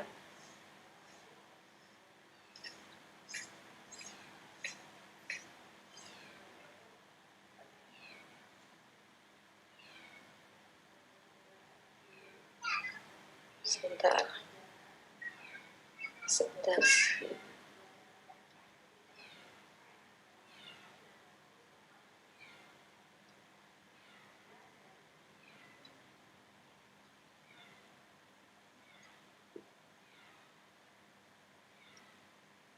Baik, sudah bisa dilihat Bapak Ibu semua ya? Sudah Bu. Sebentar nih biar pas. Jadi ini daftar mata kuliah dulu sebentar. Saya, walaupun Bapak Ibu sudah melihat pada saat registrasi ya. Ini untuk yang semester 1 dulu. Jadi di semester 1 ini ada 8 mata kuliah, masing-masing ada PJMK-nya. Jadi nanti saya minta setiap kelas ada PJMK mahasiswa gitu ya, untuk sebagai perantara atau kontak dari mata kuliah, masing-masing mata kuliah gitu ya. Karena kita semuanya menggunakan daring selama 1 semester, jadi harus ada komunikasi yang baik antara PJMK dari mata kuliah dosen dan dari mahasiswa gitu ya, sehingga teknisnya nanti setiap mau perkuliahan tolong ada komunikasi dulu dengan PJMK-nya gitu ya. Ini untuk yang semester 1, jadi untuk yang sains ada Bu Asti. Kalau nanti untuk minta nomor telepon bisa menghubungi saya atau Mbak Heni ya. Kemudian untuk mata kuliah Medpen, metodologi penelitian kuantitatif ada Prof. Titin, kepemimpinan dalam keperawatan Pak Hasan, dasar keperawatan gawat darurat Pak Tony Suharsono, ilmu keperawatan kesehatan jiwa Bu Heni, kebijakan dan peraturan publik Pak Hasan, manajemen sumber daya manusia dalam keperawatan Pak Kuswantoro, dan pengkajian keperawatan medika bedah Bu Hani. Nanti ini masing-masing silahkan dikontak ya. Ini sebenarnya minggu ini sudah mulai. Untuk hari ini pun siang sudah mulai untuk yang dasar keperawatan gawat darurat, ilmu keperawatan kesehatan jiwa, dan pengkajian medika bedah gitu ya. Jadi untuk yang misalnya 3 mata kuliah tadi atau 4 dengan sains ya sebenarnya ya, silahkan menghubungi PJMK-nya. Ya, apakah mau ada pertemuan yang sinkron melalui Zoom atau bagaimana gitu ya. Ini untuk yang S2 ini saya serahkan sepenuhnya ke PJMK untuk pengaturannya. Untuk yang semester 2, sama ini semester 1 yang reguler 2 ya. Untuk sains ada Pak Suryanto, metodologi penelitian kuantitatif keperawatan dengan saya, kepemimpinan Pak Hasan, kebijakannya sama Pak Hasan juga. Untuk manajemen SDM-nya Pak Toro, dan medikal bedahnya untuk pengkajiannya adalah Bu Alfrida Hani. Sama ya, saya rasa untuk beberapa PJMK-nya. Ini kemudian yang semester 3, untuk keperawatan gawat darurat pra rumah sakit ada Pak Suryanto, keperawatan bencana Pak Suryanto juga, keperawatan kesehatan jiwa masyarakat Bu Heni, keperawatan komunitas lanjut Pak Kumboyono, manajemen pelayanan keperawatan Pak Kuswantoro, manajemen keperawatan medikal bedah terintegrasi ada Bu Dina, pendidikan keperawatan klinik Bu Yulian, informatika keperawatan Bu Heni, dan proposal nanti dengan saya. Jadi seperti ini ya, nanti PJMK-nya untuk selama 1 semester depan yang akan mengatur proses pembelajaran di masing-masing mata kuliah. Kemudian untuk media pembelajaran ada 2, bisa melalui PLM dan e-learning yang dikembangkan oleh S2 keperawatan. Kalau PLM ini dari UB gitu ya, fasilitas dari UB. Nah ini penentuan PLM atau melalui e-learning itu disesuaikan dengan PJMK-nya. Itu ya. Nah, untuk e-learning ini Bapak Ibu mahasiswa semua bisa mendownload panduan terlebih dahulu. Saran saya itu ya mungkin dulu Pak Ambai sudah pernah menyampaikan sedikit ya. Jadi silakan download panduan untuk mahasiswa di VLM-nya seperti apa. Ya. Kalau ada yang bingung-bingung nanti boleh ditanyakan. Ya, tapi paling tidak coba dulu. Jadi harus sering otak-atik, lihat-lihat dulu gitu ya. Nah, kemudian untuk untuk loginnya yang VLM ini menggunakan password dari Siam UB, akunnya Bapak Ibu semua. Ya, untuk selanjutnya nanti silakan buka di panduannya bagaimana join dengan mata kuliah tersebut, kemudian bagaimana cara mendownload materi, ada semua di panduan tersebut, gitu ya. Nah, yang kedua ada e-learning S2 keperawatan, nanti akunnya bisa dibuka di s2keperawatan.fk.ub.ac.id, kemudian membuka service dan di sini ada e-learning S2 keperawatan. Nanti itu diklik maka akan muncul seperti ini. Gitu ya.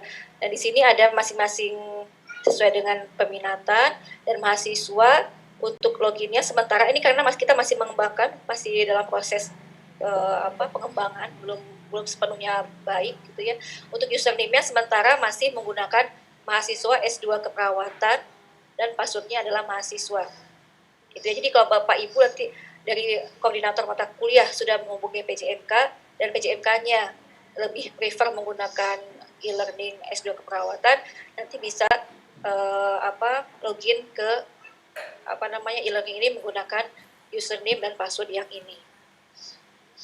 Ya. Kemudian, nah untuk absen, ya absensi baik itu yang VLM ataupun yang e-learning, untuk absensi mahasiswa atau presensi mahasiswa akan menggunakan Siam. Gitu ya, jadi akun Siam atau bisa menggunakan Gapura APPS, Gapura Apps, gitu ya. Seperti itu. Jadi untuk presensinya tidak akan tidak ada yang lain, hanya menggunakan Siam, ya. Ini tampilan untuk yang e-learning, ya. Nanti mengumpulkan tugas juga di sini bisa sama dengan film sebenarnya semuanya fasilitasnya kurang lebih sama gitu ya. Cuma nanti karena kita sama-sama semua masih beradaptasi juga Bapak Ibu ya. Jadi baik dari dosen kita pun masih harus beradaptasi dengan kondisi ini, dan ini salah satu cara dari kami untuk memfasilitasi proses pembelajaran di semester ganjil nanti. Nah, ini tadi ya presensi mahasiswa menggunakan Gapura APPS atau yang Siam. Ya. Jadi memang benar-benar PJMK atau koordinator mata kuliah dari mahasiswa itu koordinator mahasiswa sangat berperan dalam proses pembelajaran saat ini. Ya, jadi nanti yang kalau pakai Gapura APPS nanti ada PJMK yang koordinator mahasiswa yang akan menginfokan ke teman-temannya kalau sudah dibuka absensi untuk mahasiswa, gitu ya. Jadi kalau dosen sudah membuka men-share materi dan presensi sudah dibuka, ya dosen bisa akan men-setting presensi itu dari mulai jam berapa sampai jam berapa, ya mahasiswa bisa mendownload materi itu sambil presensi. Itu untuk yang asinkron, ya. Untuk yang Zoom juga absennya tetap sama pakai Gapura dan Siam ini. Nah, Zoom itu memang lebih diutamakan untuk memperdalam atau menjelaskan materi yang kurang-kurangnya aja. Jadi tidak semua materi dilakukan dengan Zoom karena pertimbangan koneksi, pertimbangan kuota dan sebagainya. Ya. Seperti itu. Nah, kalau Zoom meeting ini berhubung keterbatasan link Zoom juga dari UB yang sudah sangat penuh gitu ya, se-UB gitu menggunakan Zoom semua, sehingga kami berusaha untuk tetap menyediakan link Zoom. Nah, konsekuensinya nanti atau kami atur bahwa nanti pada saat pelaksanaannya akan menggunakan breakout room gitu ya. Jadi misalnya ada 2 mata kuliah pada pada hari yang sama, jam yang sama, 2 mata kuliah berbeda, mungkin akan tetap berjalan. Jika memang ingin menggunakan Zoom, akan tetap berjalan, tapi menggunakan breakout room. Nanti dibantu dengan Mas Andreas untuk mengatur breakout room-nya. Sehingga untuk memudahkan dalam pelaksanaannya, mohon setiap nanti menggunakan Zoom untuk penulisan namanya disesuaikan. Semester, underscore peminatan, dan nama, gitu ya. Baik, itu dari saya. Ada yang mau ditanyakan? Silakan Bapak Ibu yang ingin bertanya terkait dengan proses perkuliahan di semester ini. Nanti untuk panduan presensi akan di-share juga di grup Bapak Ibu semua ya. Silakan Bapak Ibu. Ya, jadi ini nanti setiap minggunya akan kami evaluasi juga pelaksanaannya seperti apa. Jika ada kendala akan segera kami berusaha untuk perbaiki gitu. Karena ini masih semuanya masih beradaptasi gitu ya, termasuk untuk dosen-dosennya juga. Sekali. VLM-nya baru, e-learning-nya baru gitu ya. Semua serba baru ya. Ya, nanti kalau ada kesempatan silakan coba gitu ya. Nah, untuk hari ini mungkin nanti silakan PJ kelasnya, kalau PJ mata kuliah kalau sudah terbentuk, mohon untuk menghubungi ke PJMK masing-masing gitu ya. Ada yang mengangkat tangan nih, Ibu Desi Holifatus, apakah mau bertanya atau pencet? Silakan. Ibu Desi. Pencet mungkin ya. Oke, baik. Okay. Silakan Bapak Ibu yang ingin klarifikasi ke Bu Eci. Bu Eci izin bertanya. Ya, silakan. Berarti untuk hari ini, siang ini perkuliahan sudah dimulai ya Bu ya? Ya, sebenarnya memang mulai hari ini tuh memang sudah dimulai.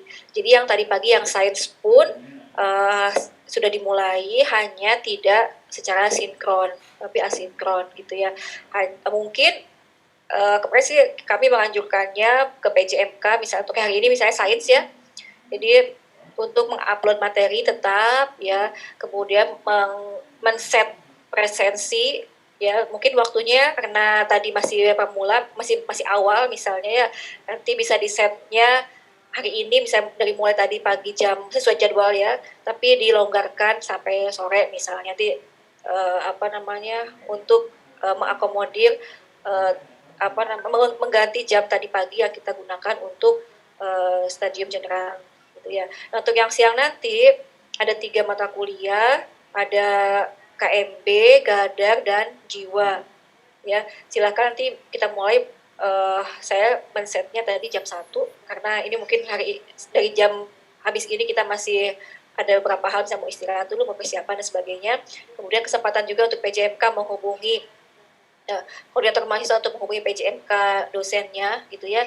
Nah, untuk link Zoom-nya sudah kami sediakan. Kalau memang ada nanti bisa diadakan untuk yang KMB,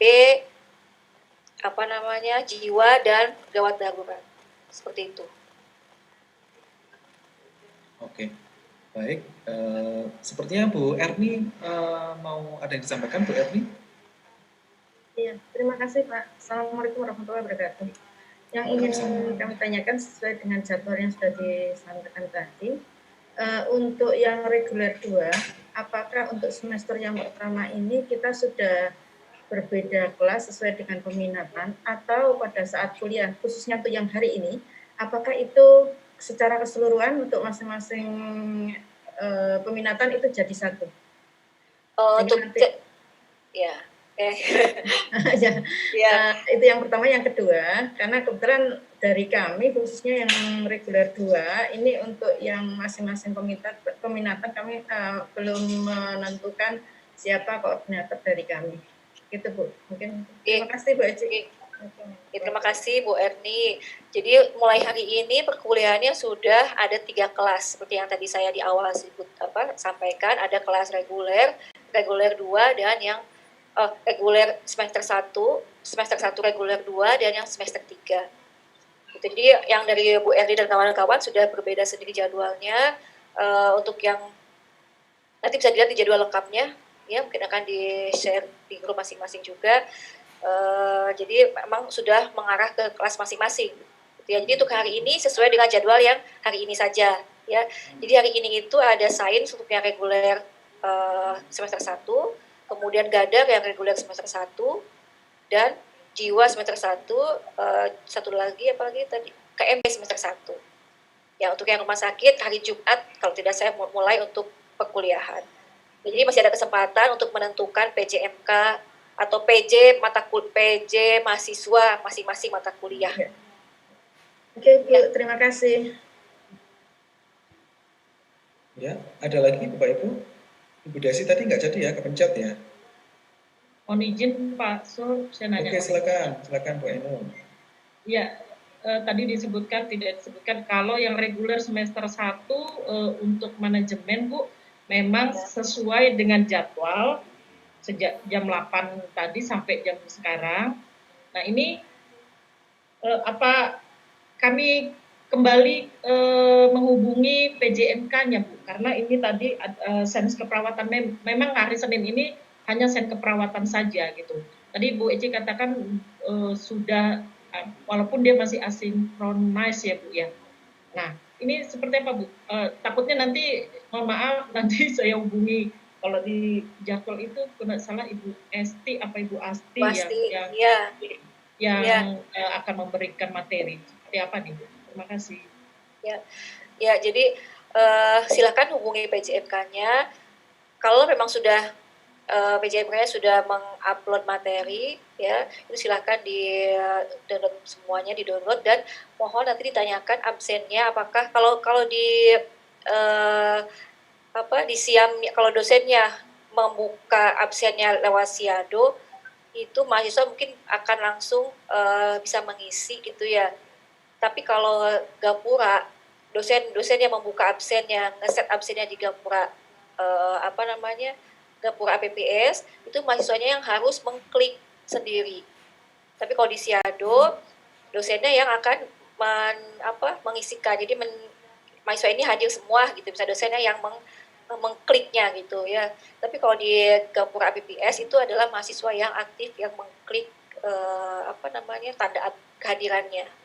Gitu. Jadi tolong itu yang yang harus dikonfirmasi ke PJMK.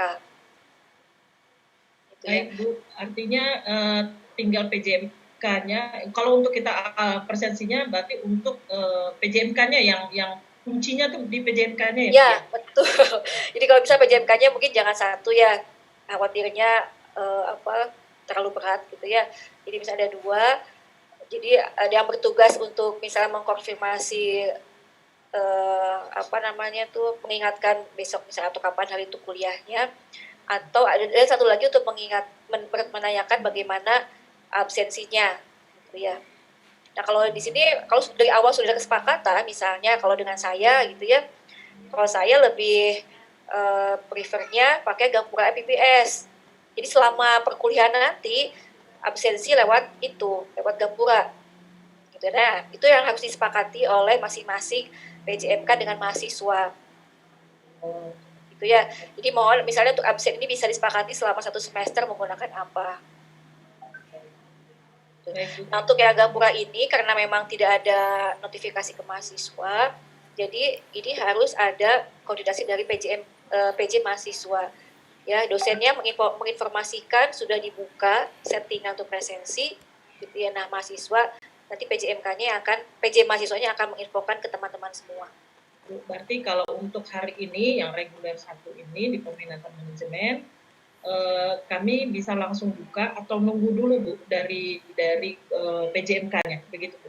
Ya, PJ Sains itu kan mata kuliah wajib dasar ya, jadi semua peminatan wajib ambil mata kuliah itu. Nah silakan 1 orang PJ-nya saja kontak dulu dengan Bu Asti sebagai PJMK, gitu ya. Baik Bu, terima kasih. Jadi karena kita ini sekarang tuh perkuliahan sangat pendek Bapak Ibu semua ya, jadi mulai sekarang sampai tanggal 23 Desember. Itu satu minggu terakhir itu pun tidak sampai dengan hari Jumat atau Sabtu, hanya sampai dengan hari Rabu kalau tidak salah. Jadi hanya kalau itu sekitar 3 bulan kita perkuliahan. Jadi memang benar-benar harus jadi walaupun hari ini misalnya yang sains hari ini dipakai dengan adanya stadium general tadi, tetap dilakukan perkuliahan yang asinkron. Gitu ya, dosennya mengupload materi dan diupayakan nanti untuk Zoom-nya misalnya pertemuan berikutnya sambil membahas dengan materi yang dari itu. Jadi digabungkan diskusi dan sebagainya. Jadi mahasiswa sudah siap dulu dengan materi yang sudah di-share yang sudah di-upload di VLM atau di e-learning-nya S2. Gitu ya, nanti ini karena masih baru juga ya, jadi kami akan evaluasi selama seminggu ke depan ini seperti apa gitu ya, nanti akan kami perbaharui atau perbaiki terus sehingga semuanya bisa menggunakan dengan baik, mendapatkan semua hak dan kewajibannya gitu ya. Ya itu aja. Oke, baik, terima kasih Bu Eci. Bu Erni masih ada yang ditanyakan lagi? Sementara cukup ya. Cukup dulu Pak. Oke, baik. Mungkin dari yang lain? Pak Toro ada yang menambahkan nggak? Ya silakan Pak Toro. Ada yang terlewat. Silakan Pak Toro, mungkin ada yang ditambahkan.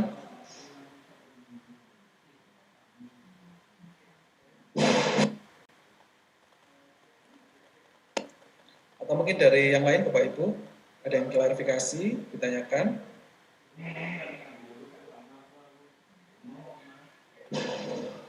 Maaf ini saya lagi di DM, ini lagi ada suara-suara yang tidak jelas ya. Cukup. Oke Pak Toro, cukup baik, terima kasih Pak Toro. Mungkin izin yang lainnya bertanya Pak? Iya silakan. Monggo silakan. Izin bertanya dan izin mengkonfirmasi mungkin ya Bu ya, mengenai untuk penggunaan Zoom. Nah, kalau misal kita sudah menghubungi untuk PJ mata kuliah atau dosennya untuk mata kuliahnya apa hari ini dan dosennya berkenan untuk melakukan Zoom atau synchronize. Nah, apakah kita menggunakan link yang kita buat sendiri atau kita minta izin untuk menggunakan link yang disediakan oleh UB? Nah, untuk penggunaannya bagaimana caranya dan harus ke siapa nih kita untuk minta izinnya seperti itu, Bu? Ya. Terima kasih. Jadi terima kasih Pak Mas Muhammad. Ya, jadi untuk link Zoom kami yang menyediakan. Itu sebabnya makanya koordinasi antara mahasiswa dengan PJMK ini penting sekali. Jadi kalau nanti dosennya merasa perlu untuk Zoom, ya dosennya akan konfirmasi ke saya gitu. Jadi nanti saya yang menghubungi Mas Andreas untuk menyediakan linknya. Jadi mahasiswa tidak perlu memesan link, tidak perlu menyiapkan apapun, nanti dari kami yang menyediakan link. Hanya saja memang tadi yang seperti saya bilang bahwa ini linknya masih berbagi gitu, jadi pakai breakout room.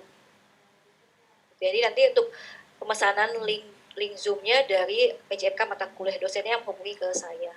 Seperti itu ya. Terima kasih Bu. Oke, baik.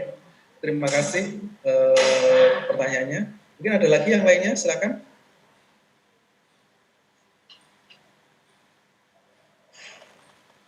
Saya Pak Sob.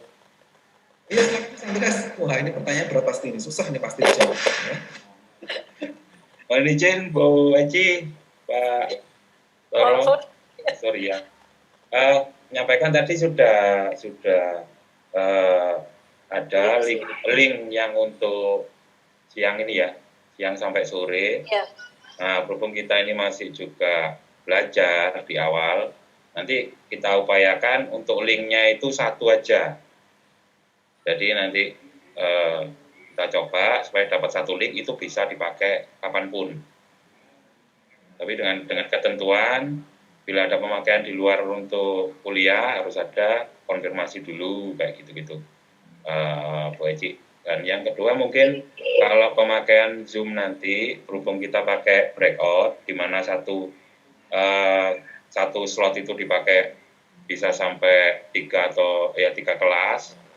Nah, itu bisa nanti misalkan mau masuk untuk mata kuliahnya aja yang ditulis di depan nama.